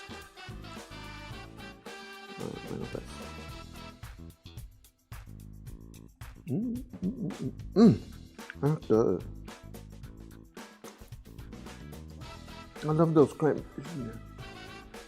Thank you.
Second half underway in this Region 4 6A playoff game. Opening kickoff of the second half, and Kyler Clark runs into his own man, but Fetus off his left hip. If there's a silver lining as a Ranger fan, is that there's a flag of the play anyway. This play probably would have come back, but if Bafetus doesn't run into Clark, he's gone. But again, regardless, this is going to come back anyway. He gets through a crowd of players and then runs. Holding. Number 20 of the return team. Runs into his own man. From the spot of the foul, automatic. So, penalty called against Malachi Lane of Smithson Valley. Rangers were down 10-0 going into the second quarter. But the Rangers, again, a very good second quarter team, scoring 14 unanswered, and with the football to start the second half. On the first play of the half, this is a run for the Rangers. They ran the ball very well to end the second quarter. A heavy dose of Doug Lance. And it was Lane on the first carry of the half here, good for a yard. Yeah, the defensive line just kind of converged with a safety just to plug that one up that time. Again, Lance on Smithson Valley's final drive of the half. 8 carries, 73 yards. After the 1-yard run by Lane, back to him again. Lane, powerful run across the 30 before he's driven back. Will bring up 3rd down and 2 after a gain of 6. Same thing as what Lance did on one of his runs near the center of the field in the second quarter. He got hit hard on the shoulder, kind of jarred him back, but then jolted ahead for another 5 yards. Lane limited to 9 yards on the ground in the first half. 3rd and 2. So far, the first 2 plays, runs for Smithson Valley to start the third quarter. Mott in the first half, just 2 completions and 7 attempts, but one of them a touchdown. This is Lane for a first down, just short of the 40-yard line. He got there quick. His first couple of steps just jolted him out there. Got to the corner and got the first down without much difficulty. Didn't get much after that, but that was a good-looking run by Lane, who, again, didn't have many chances in the first half. Lane last week against Steele, 7 carries, but limited to just 29 yards. Against Smithson Valley's offense had a tough night against a good Steele defense. After the first down run, Mata to the air for the first time in the quarter, and the pass is bobbled and incomplete for Clark. Again, Mata just 2 complete passes in the first half. One of those a 22-yard strike to Domel, and the other a 24-yard touchdown to TJ Hunt. That's kind of surprising. I know he's not pleased with himself that he didn't catch it, but that hit him right in the hands. Derek Mata so far as a starter this year, 6 wins, 2 losses. In his first playoff game as a starting quarterback tonight. On second down, back to Lane on the ground. Lane will set up 3rd down and 4. Running through some arm tackles that time. So after an incomplete pass, you get a run for 6 yards, and all of a sudden 3rd and short again. 6th play of the drive coming up. First time the Rangers have possessive football with the lead tonight. Lane again to the backfield. Off the play fake. Mata steps up, heaves that, incomplete. May have been dropped by Domel. Got a hand on it. And some jawing back and forth between Domel and Demetrion Delane. And on 4th down, Smithson Valley will punt it back to the Mavericks. Looked to me like that ball was a little bit behind him and he couldn't get his shoulders back to it. So on the run, running left and throwing with his right arm, a difficult throw that wasn't successful. Not a good first half for the punter, Manuel Osorio. One of his punts went into one of his own blockers. 3rd punt of the night for Osorio. That's a good punt this time. Favorable bounce Inside the 20, trickles down to the 19-yard line. 39-yard punt there for Osorio. And the Mavericks start at their own 19, trailing 14-10. You look at the first half numbers for Madison's offense, 178 yards. Caden Mata, a 55-yard touchdown pass to Navon Cooper, but also that critical interception thrown to the end zone. And the first play pre-snap is a penalty against Madison.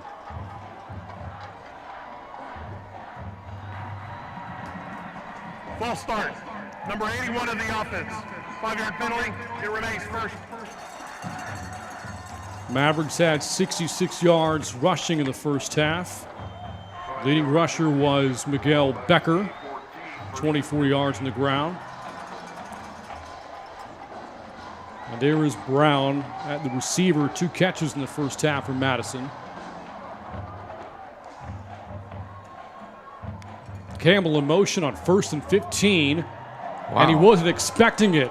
Lucky that wasn't picked by Tanner Donovan. It goes off the helmet of Campbell, and it's 2nd and 15. Confusion from the start as the defensive line all adjusted to the right. Their motion went to the right, and Mata just took the ball from the snap and just threw it straight out there. And again, Campbell wasn't ready for it. Not quite the helmet, more like his shoulder pad. That not a drop, but again, drops were a big issue for Madison back in the first half. A blitz on 2nd down, and the Rangers get to Mata. Back of the 6. Hanson and Jackson Maynard there for Smithson Valley brings up 3rd and long. Whole bunch of Rangers were there. Brock Whitaker was in there too. As we just busted through the line, they let us through without any discomfort. Smithson Valley has done a good job getting after opposing quarterbacks this year, more than 30 sacks in the season. That, though, their first one tonight. 3rd and 18, pressure again. Mata on the run, throws, complete. Campbell the catch and a first down for the Mavericks on 3rd and 18. And I know Cooper's the guy, but Campbell's been Johnny on the spot too many times tonight on big 3rd down plays. Gain of 26 yards. You were in serious danger on 3rd and 18. 4 minutes gone by in the 3rd. Mavericks with their first run of the half. And that is Dillard, good for about 4 on 1st down. Yeah, it's interesting, as well as we thought they ran in the first half, they came out throwing in the second half just because of penalties and sacks. Darius Dillard moving from defense to offense over the offseason. That's been the Mavericks' leading rusher this year. Quiet so far tonight. On 2nd and 6, Mata complete to the tight end Martinez. First catch for the big tight end, 6'2", 230. First down, Mavericks. Yeah, he's been in there every play doing something as a tight end or an H-back. This time they threw to him in an effective look. 12th catch on the year for Martinez. Not a Madison team that throws the ball a lot, but the top targets have been Cooper, Brown, and Martinez. Good drive so far for the Mavericks. Sweep to Dillard, trying to get away from Egley. And Camden Egley, tackle for loss, will make the 2nd down and 12. Good read by the defense that time. Egley was on the spot, made a great play. Camden Egley, senior player, well over 50 tackles on the season, 5th leading tackler on this defense. Holding opponents to 13 points a game, 10 so far for the Mavericks, none since the opening quarter. After a loss of 3, Mata on the draw by design, and Mata finally hammered down inside of midfield by Gavin Woods. Will bring up 3rd and 10. Good job by the defense there of reading the situation and like running to the ball. Everybody got there and got a piece of him. The Mavericks earlier on this drive converted on 3rd and 18. This 3rd and 9. halfway through the third of this first-round playoff game.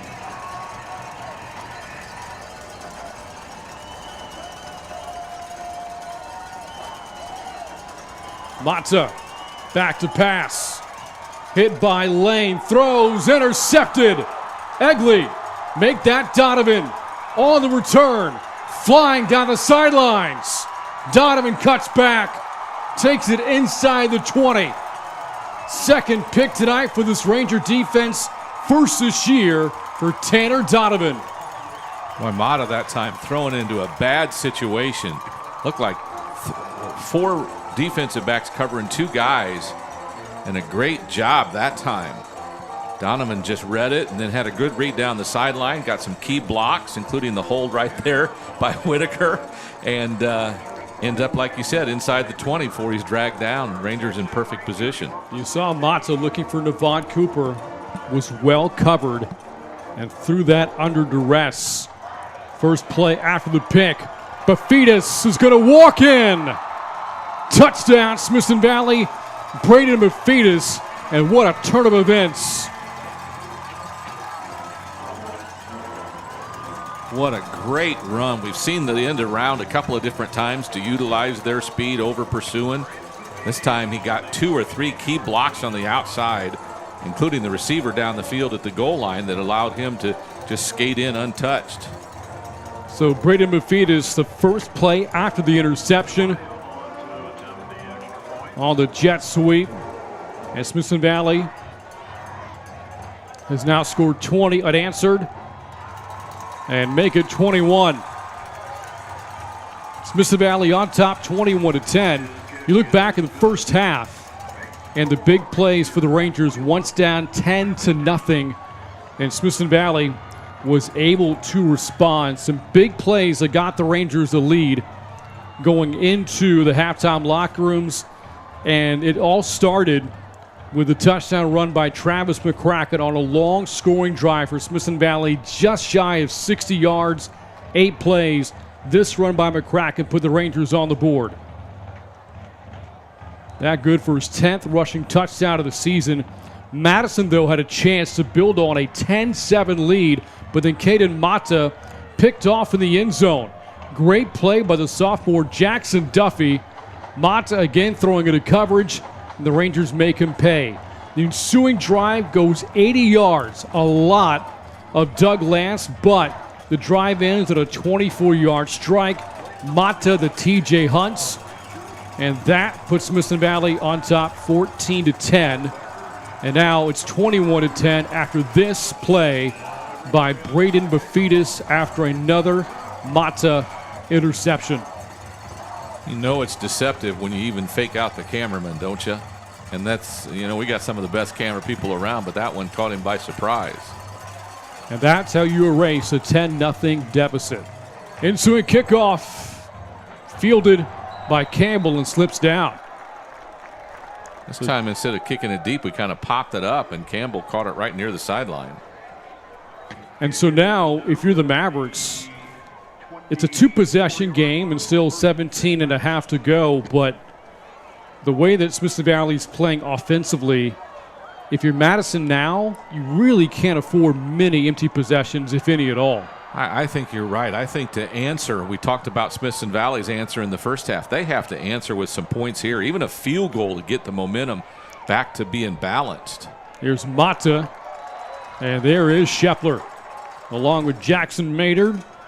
Little to no gain there for the quarterback Mata on first down. Second time in the last 2 series we've seen him on a quarterback draw, if you will.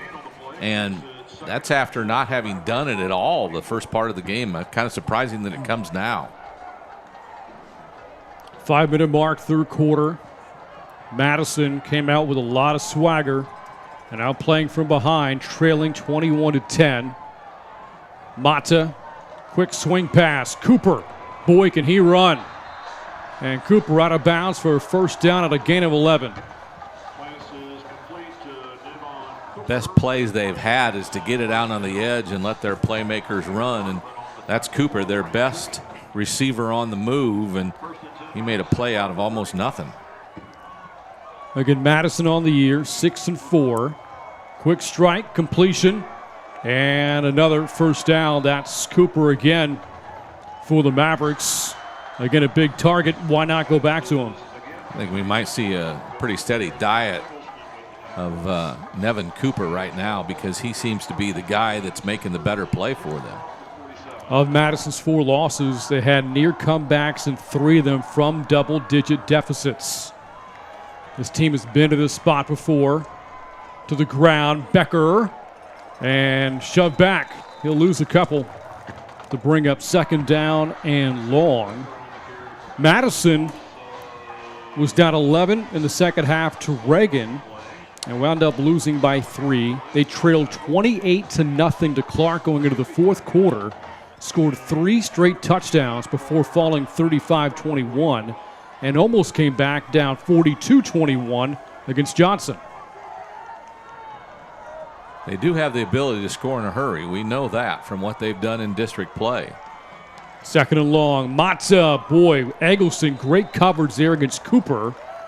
It's only a short gain of about 4 yards there, and we've seen a lot of soft coverage against Cooper, but if the approach now was quick strikes, you're going to see that man coverage cheat up.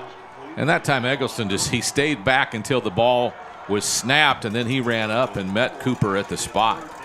Good job by Eggleston on the play. Devon Cooper, 3 catches on this drive. Now 3rd and 8. Matza on a broken play, eats a sack. Gavin Woods, what a season he has had. A monster year. 24 tackles for loss. Nearly a third of the team's total belongs to Woods alone. And 16 sacks. 4th down for the Mavericks now. He just seems to be on the right spot all the time. He and Diego Hamilton sharing that sack. And Madison, a promising start to the drive, stalls short of midfield. And here is Delane. Punts it away. And this will be returned by Clark at the 30. Spins out of trouble and then dropped short of the 40-yard line.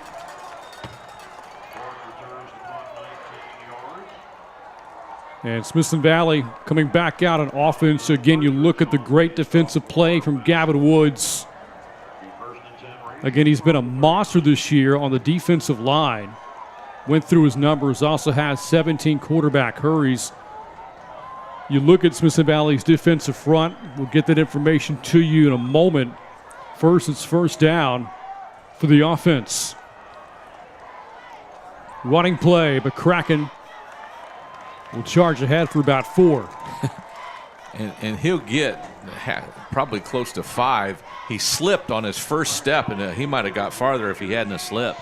So again, the Rangers defensive front, the 4 starters up front. There's Woods on the right. Maynard, good young sophomore player. Hamilton, Whitaker, also seniors.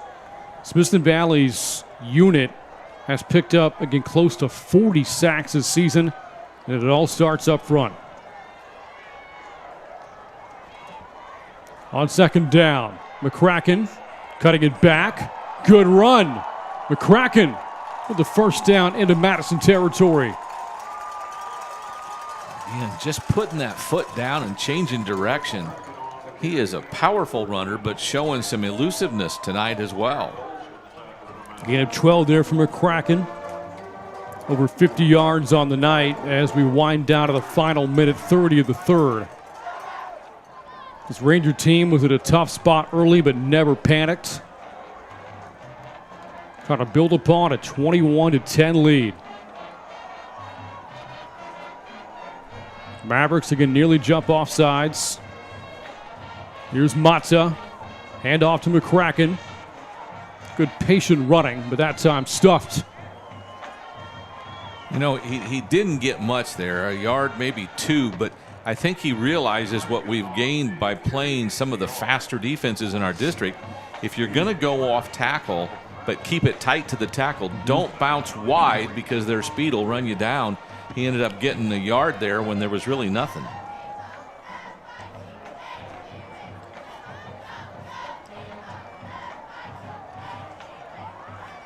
And now under 40 seconds to go in the third quarter. You get the sense a touchdown drive might ice the game. This is McCracken, explodes inside the 30. Unleashed inside the 20.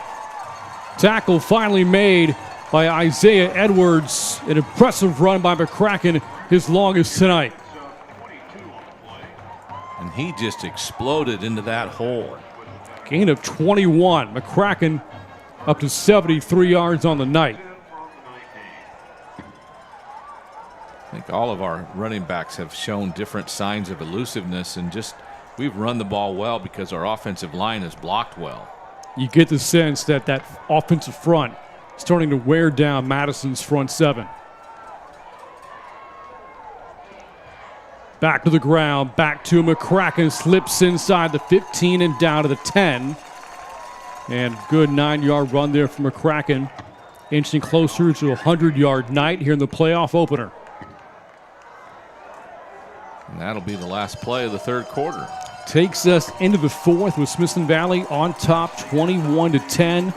Again, the Rangers finishing in second place in a very tough 27-6A district.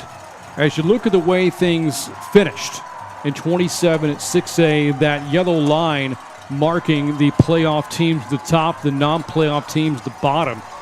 And to see Judson, a sub-500 district record and out of the playoffs, a losing record for the first time since the early 1970s for the Rockets. A stunning development here in 2021. Well, and there's two of them, Judson and Clemens, two teams that have been in the top four for the last half a dozen years at least. Steele, undefeated in the regular season. Smithson Valley finishing in second place, tied with New Braunfels, but the Rangers beat the Unicorns in the head-to-head. And Coach Hill's alma mater, East Central, also in the playoffs, and tonight facing Reagan. And ready to start the fourth quarter. Smithson Valley a chance to really pull away here.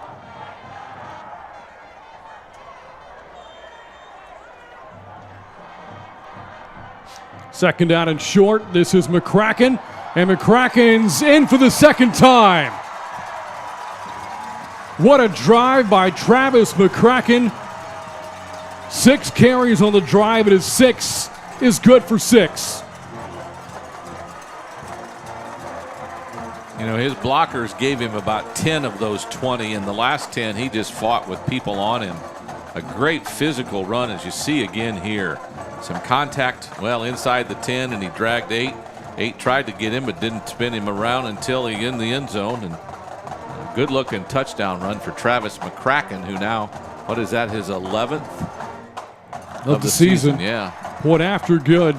28-10. Rangers once down 10-0.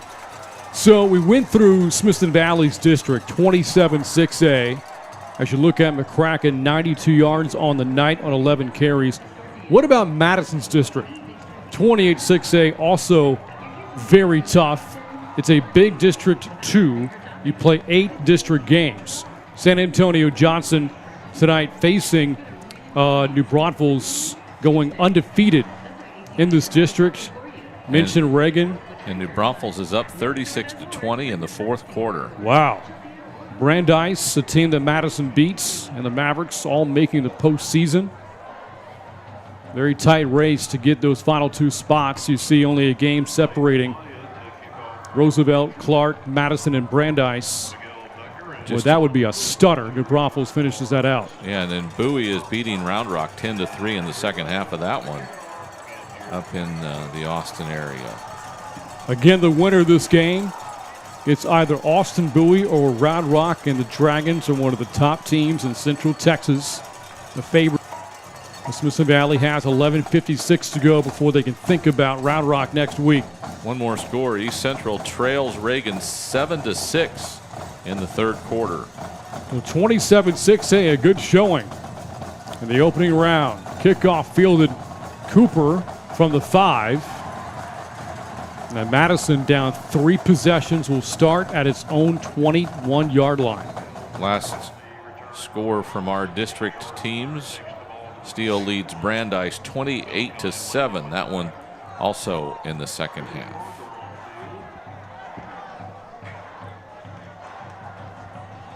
And coming up in a bit, we will look at the playoff bracket here in 6A Division I and the 4th region.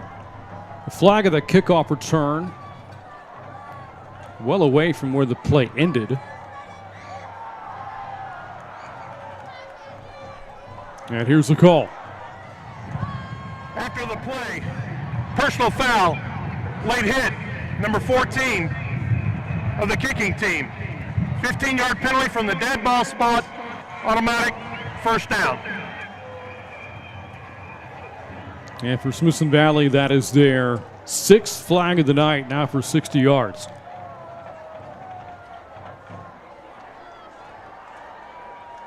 Coach Hill not very happy. He's still arguing it with a couple of the officials on his sideline, or at least discussing things as the ball spotted out at the 36. He got some points in. Speaking of points, the Mavericks need them in a hurry. Early stages, 4th quarter, but down 18. Mata on first down to the air and a completion. That's a Campbell into Ranger territory. Good start on this possession. Campbell has a way of finding has a way of getting open, and Mata's been able to find him almost every time he's been open. Mata over 160 yards passing now in the night. Has thrown the football 21 times. His 22nd pass complete. Campbell again. You figure Madison will be one-dimensional here, but that dimension right now playing well. And because he is the slot receiver, Campbell is just going into the void, and Mata's just finding him there. In essence, uncovered at the line of scrimmage. Safety has him deep, linebacker has him shallow, but there's a hole there, and he's just sitting down in it. This time they cover it better. Mata's forced. Mata escapes pressure and completes. Inside the 25, Campbell again. First down Mavericks on a gain of 20 more. They took Mata out of the first pass pattern that he had that Mata wanted him, and then he just kept running, and Mata kept the drive or the play alive. Caden Mata in his first career playoff start, 3rd different starting quarterback for the Mavericks in 3 years. We'll have a 4th and 4th year in 4 years next year. Mata throws complete again, this time to Brown, and that'll move the chains on a gain of 10. Hope it's too late, but they've found a niche here to find open receivers, haven't they? Really have. Mata 4 straight completions. Mavericks stay in the hurry up. Now to the ground. This is Dillard. And sent back. Woods and Maynard on the tackle there for Smithson Valley. All those passes, and then they try a run. That will take some more time off the clock. A little more than 2 minutes gone by here in the 4th. Ranger defense trying to catch his breath right now.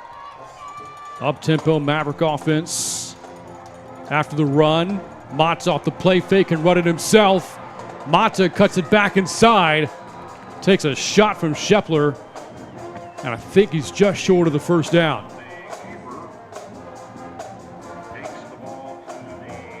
So the ball's about the 3. What's that, a yard to go? They're going to mark it down as a short 2 here, long 1, depending how you look at it.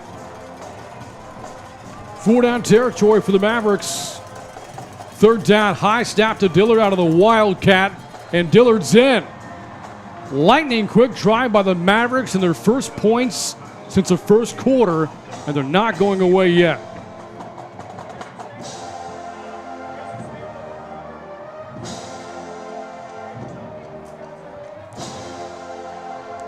Look back here, the play, good blocking by Madison, hard running by Dillard into the end zone for the 5th time this year.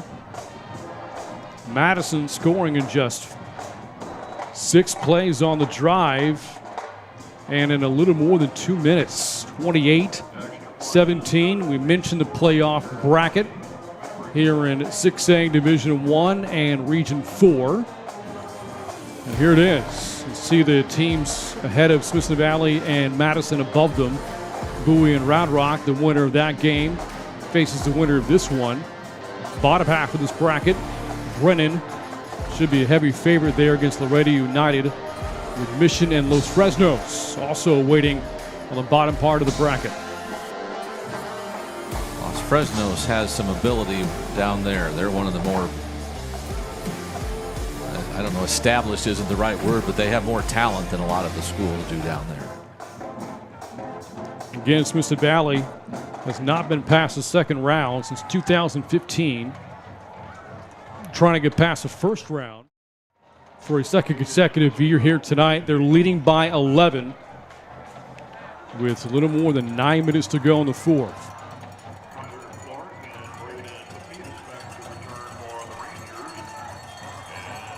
Quick drive for the Mavericks, 6 plays, about 65 yards covered. Touchdown run by Dillard. Madison with an onside kick, high in the air, and Madison recovers. Cooper cannot advance the football. The ball is dead the moment he touches it, but the bottom line is here. Madison gets the football right back. How on earth? An excellent kick there by Esquivel. A ball that bounces in Madison's favor, and the Mavericks all of a sudden can make this a one-possession game. That second hop. What a bounce. What a bounce. Caught Domel by surprise. Back on the Mavericks. Down 11. Mata rolls out on the run, throws, caught. Trey Brown, a first down near the red zone. Gain of 18. All of a sudden, they've got all kinds of momentum. 6 straight completions for Mata since his interception.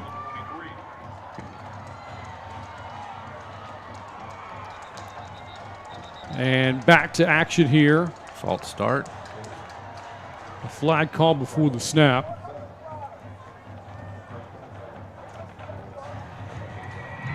False start. Number 1 of the offense. 5-yard penalty. It remains first down. It's against Devon Cooper. False start call, takes the ball back 5 yards. So that'll help slow them down just a bit. The Mavericks, again, have been a very good fourth quarter team.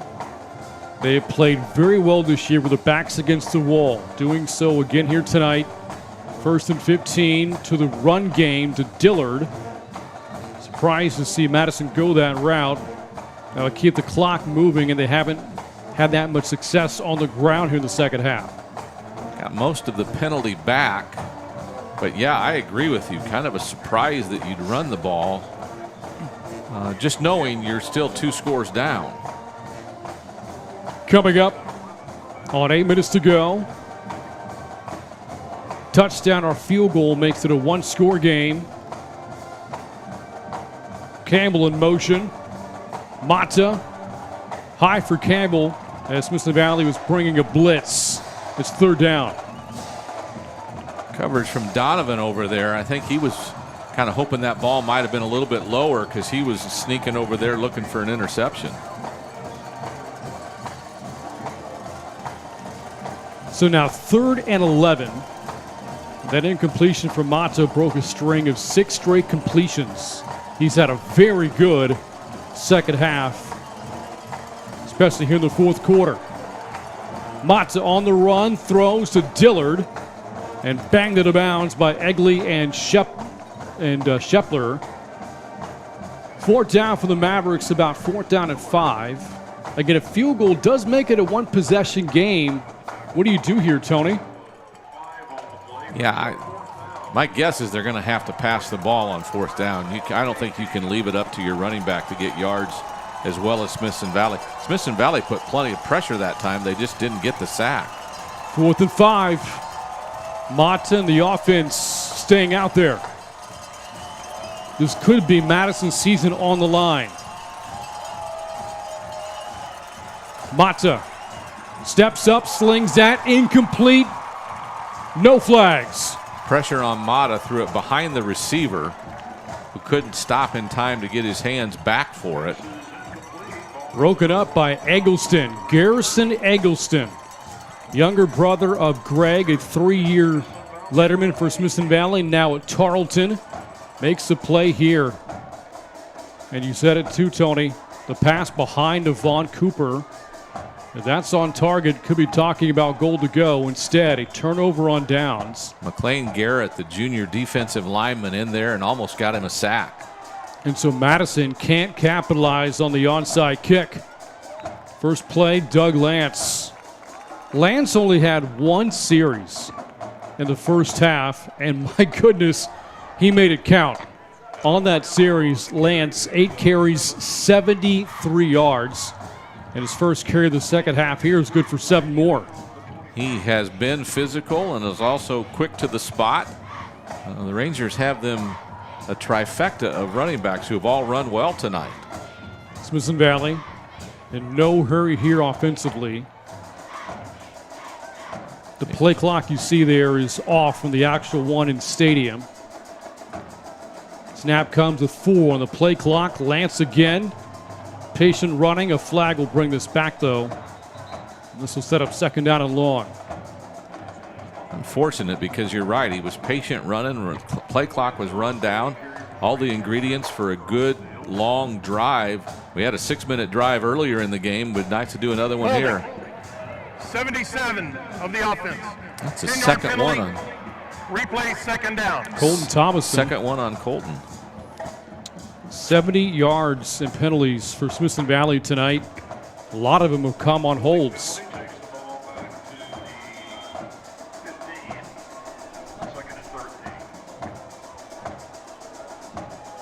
Actually give Doug credit for a couple of yards on the run. So it's 2nd and 13.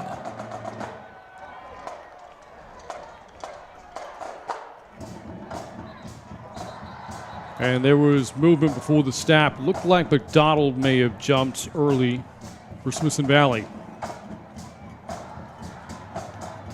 That's too bad, because our left tackle Tyler Stone was already into the secondary laying blocks on. Again, Smithson Valley looking to advance to the 2nd round to face either Round Rock or Bowie next week. Smithson Valley won its bi-district game last year over Reagan. They were down by 17 at halftime, came back to win that game 24-20, got a key pick 6 from David DeHoyas, and that come from behind win. 2nd down and long, kind of a broken play here. Mata will charge forward for about 6 to bring up 3rd and long. I think that was a design quarterback run. I think he. Let's see the replay, but I thought he just did a ball fake and then pulled it down. We'll take a look at it here. It's based on body language. It looked like the play was designed for somewhere else, but Okay. you could be right, Tony. There was a big hole up the middle where Mata took the football. So the clock winding down to 5 minutes here. Madison does have all 3 timeouts, and if you're head coach Blaine Peterson, when do you think about using them? Lance on 3rd and 10, short of the first down, but this will keep the clock moving. Just short by about a yard here, but no way do you think about going forward if you're Larry Hill. Right? He got 9. He's a yard shot. Yeah, he's only got a yard to go. Are they rolling the dice here? Now, if you do get the yard, maybe see if they'll jump. The game probably ends. So how about this? In the playoffs, mind you, and Madison will call for a timeout. Possible Larry Hill was doing this to get Blaine Peterson to use one of those timeouts. I don't think there's any doubt about that, but my guess is we were going to go out there and try to draw him off sides. I mean, we've both been calling Smithson Valley games for a long time. I don't see him going for this on your own, inside your own 30-yard line, knowing that they're 2 scores down with 4.5 to go. You're giving them a chance for an easy one. Talked about the bi-district round for Smithson Valley, trying to advance for a second straight year. And the Rangers in this round, 19 wins all time, a record of 19-6 in first-round games. And again, a year ago, that win over Reagan. But then Smithson Valley ran into a buzzsaw in the second round, Austin Westlake, a Chaparral team that wound up winning the state championship. And favored to win it again this year by most of the prognosticators I've read. They are really, really good. Should note the Chaparrals are in Division II, yes, not in Smithson Valley's division. Yes. But yes, with that offense, that defense, Cade Klubnik, yeah, one of the top recruits in the nation, commit to Clemson. There's a reason why the Chaparrals were picked to repeat as champs again this year. And if he's that good, he'll play next year, because they need a steady quarterback. So, out of the timeout by Madison, Smithson Valley will now come out to punt.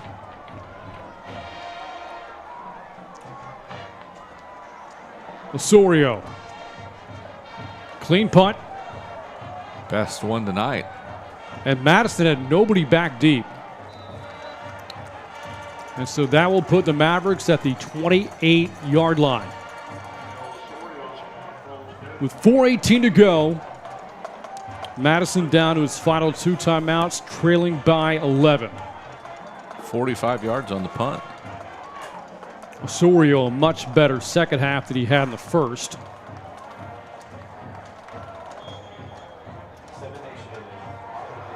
And Madison's going to have to be up-tempo through the air here in the final 4:18. Mata off the play fake, steps up, launches. It's caught. What a catch by Brown. Wow. Boys, he had a game tonight. Good strike by Mata, closing in on a 300-yard night. That ball was defended well, and he went up and made the play. Gain of 29 yards. Picks up first down for the Mavericks, 1st and 10 from the 44. On first down, Mata to throw again, and again taking a shot and deep, and the pass is almost picked by Eggleston. We rushed 5 that time and almost got to him. We hit him right as he released it, but still had a release of the ball. Rangers not sitting back playing just coverage defense. They're bringing the house. And again, he gets contact on the release. Going for Campbell, who turned into a defender there for Madison. He sure did. You know, we've talked about offensive lines. Their offensive line hasn't been dominant tonight, but they also have been bending but not breaking all night long. 2nd and 10. Mata again to the air. Looking, heaves that complete. Man down the sidelines. Brown breaks free. Brown for the pylon. Just short. They mark him out at the 1-yard line. 43-yard pickup. And I'd like to see a replay here. This is almost a touchback. He almost fumbled the ball into the end zone. Let's get a look at it here. Because he reaches out for the goal line. Tanner Donovan there, and you see it. Yeah, he's on the other side of the pylon. Ooh. He may have scored there. Are they talking about it?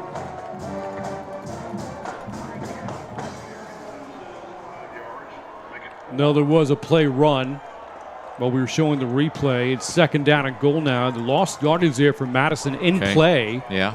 A loss of 4. Clock is ticking. Mata looks, throws in the flat, has a man, touchdown Madison. Dillard on the swing pass with 3:08 to go. Again, this game is not over. Nope.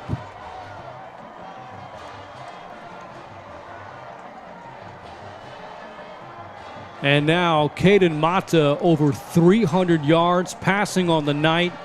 Touchdown pass to Dillard. And it's 28-24. Madison going for 2. Jump pass complete. Brown. Wow. 8-point possession, 3-point game with 3:08 to go. Rangers are going to need a bunch of first downs right now to seal this victory. What a series that was for Trey Brown. The entire season, 13 catches for Brown, has 6 tonight, and the entire year, a little more than 160 yards as a receiver, has caught 127 yards worth of passes here tonight. And he's looked like an All-American at times. He has gone up and made plays. That was a great catch and move to get down the sideline and what may have been a touchdown. Well, think about the swings in this game. Madison jumped out in front 10-0, looked very confident. Smithson Valley scored 28 unanswered. The game seemed to be over. But now Madison, back-to-back touchdowns here. 15 unanswered scored by the Mavericks. It's a 3-point game. And you would expect an onside kick again. Esquivel and Mata out there to handle it. It's Esquivel, and that time the hands team comes through. And that was McDonald for Smithson Valley.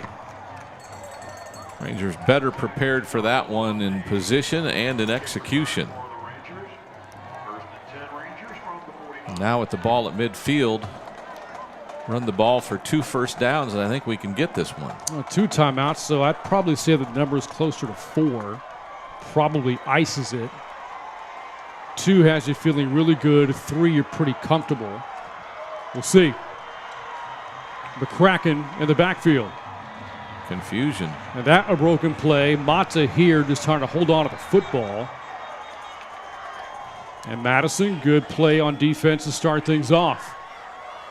A loss of 2 there from Mata, with Stanton on the tackle for the Mavericks. And they don't use a timeout here.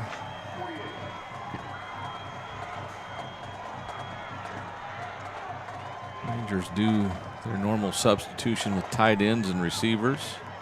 Okay, the play clock you see is not in sync with the stadium.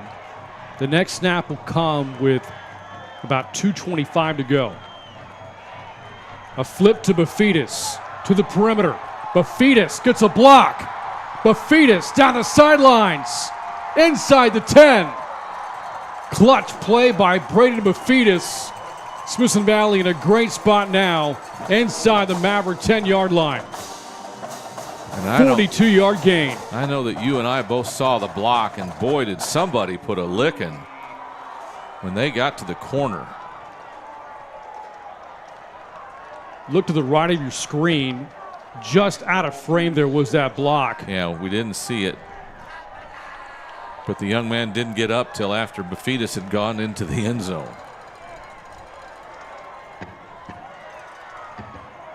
Bafidis did go out of bounds, so the clock stops at 2:14 to go.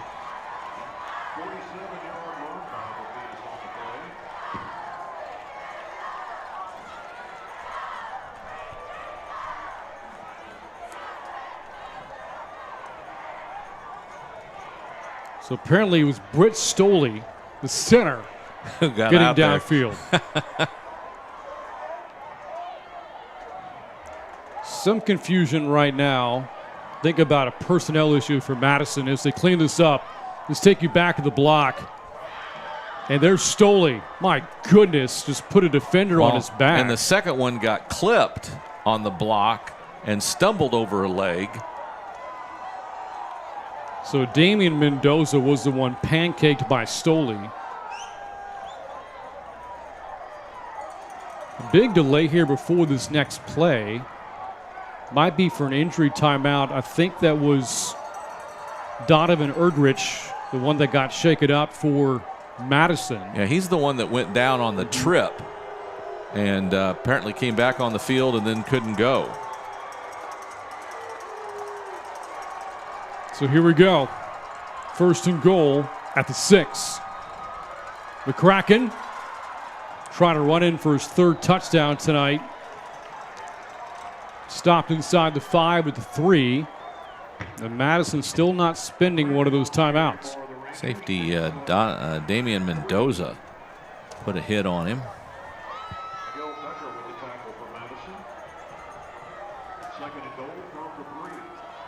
95 yards on the night for McCracken.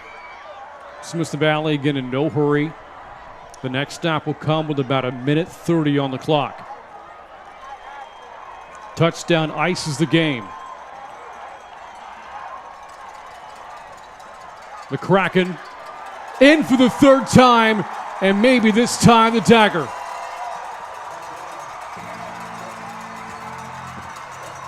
Telling you what, the offensive line has just been masterful, giving him or Lance or Lane enough room to get to the second level, and McCracken did the end all by himself, running through a tackler.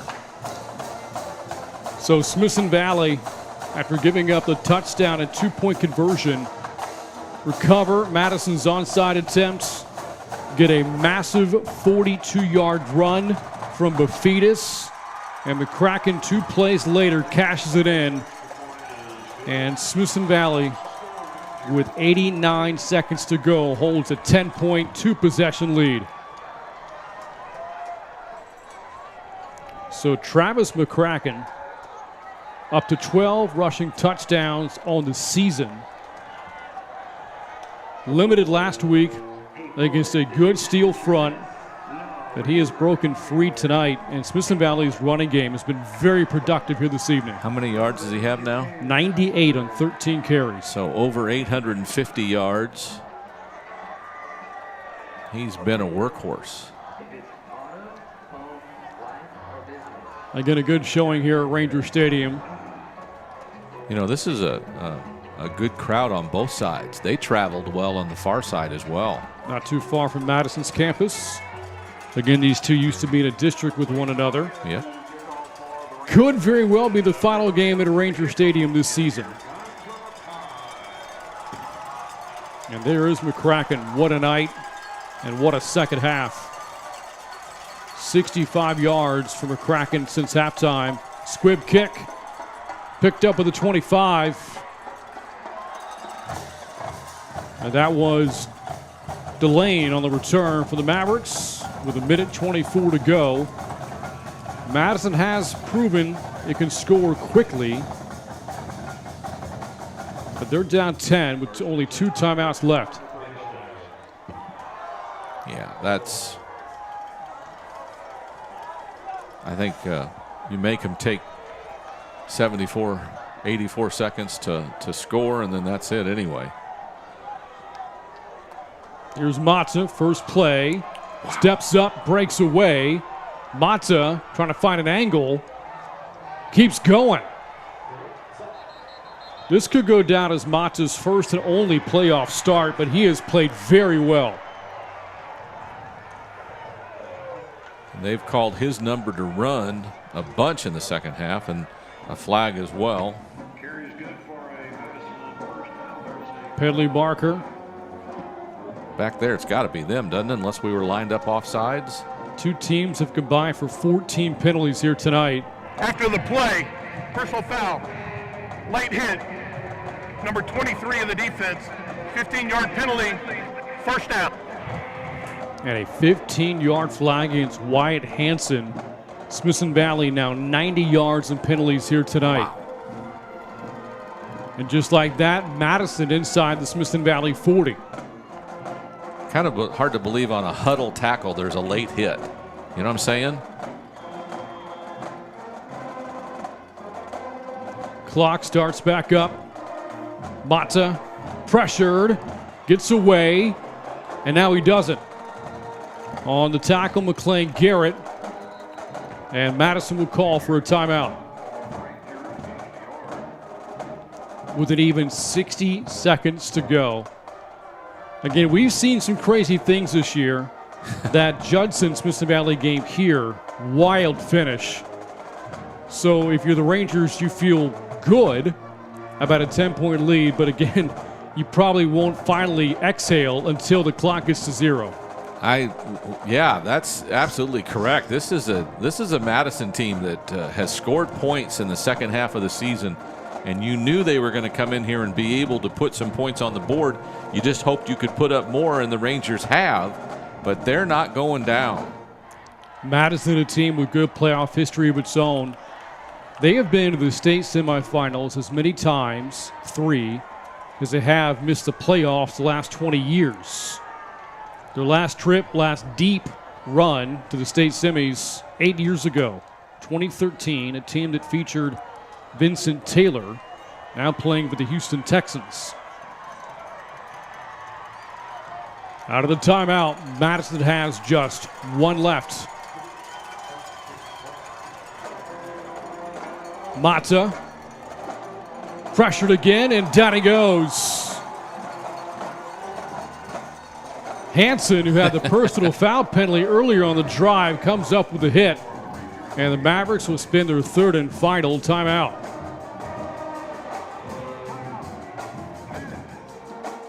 So we've in essence sacked him twice, but he's ended up +1 on yardage on it. Talked about Madison's head coach, Blaine Peterson, on the opposing sidelines. A 1989 graduate of the school. His parents were both teachers there at the time. Spent 13 years on the staff before leaving for San Antonio Johnson, and was a longtime defensive coordinator under Jim Streety, who we heard from back at halftime during a great run for the program back in the mid-2000s. And now his 6 years head coach. His team has never missed the playoffs in a very tough Northeast district. 35-yard line, 51 seconds to go. I mean, if you're them, you know you got to strike in a hurry so you have a chance to get the ball back. And no timeouts. Mavericks out of them. Rangers bringing a blitz. Matza got rid of it to Brown. Out of bounds at a 1st down. Stops the clock, 47 seconds to go. And again, what a night it's been for Trey Brown. Yep. Came in with 13 catches. He looks way too good to have 13 catches in 10 games. 7 tonight.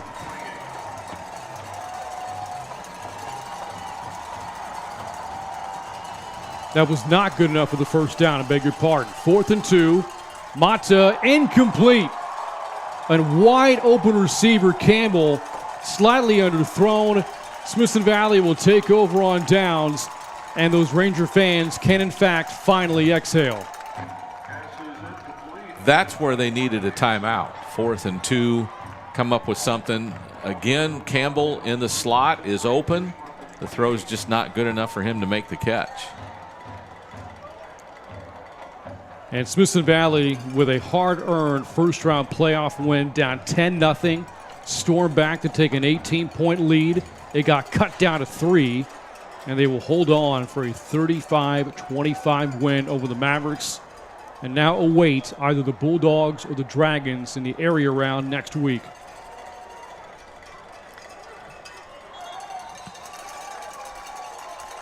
Should take 2 victory formation snaps. Yep, 1 more snap to go. And Smithson Valley will have picked up its 4th straight win over the Mavericks. And this the 4th ever playoff meeting.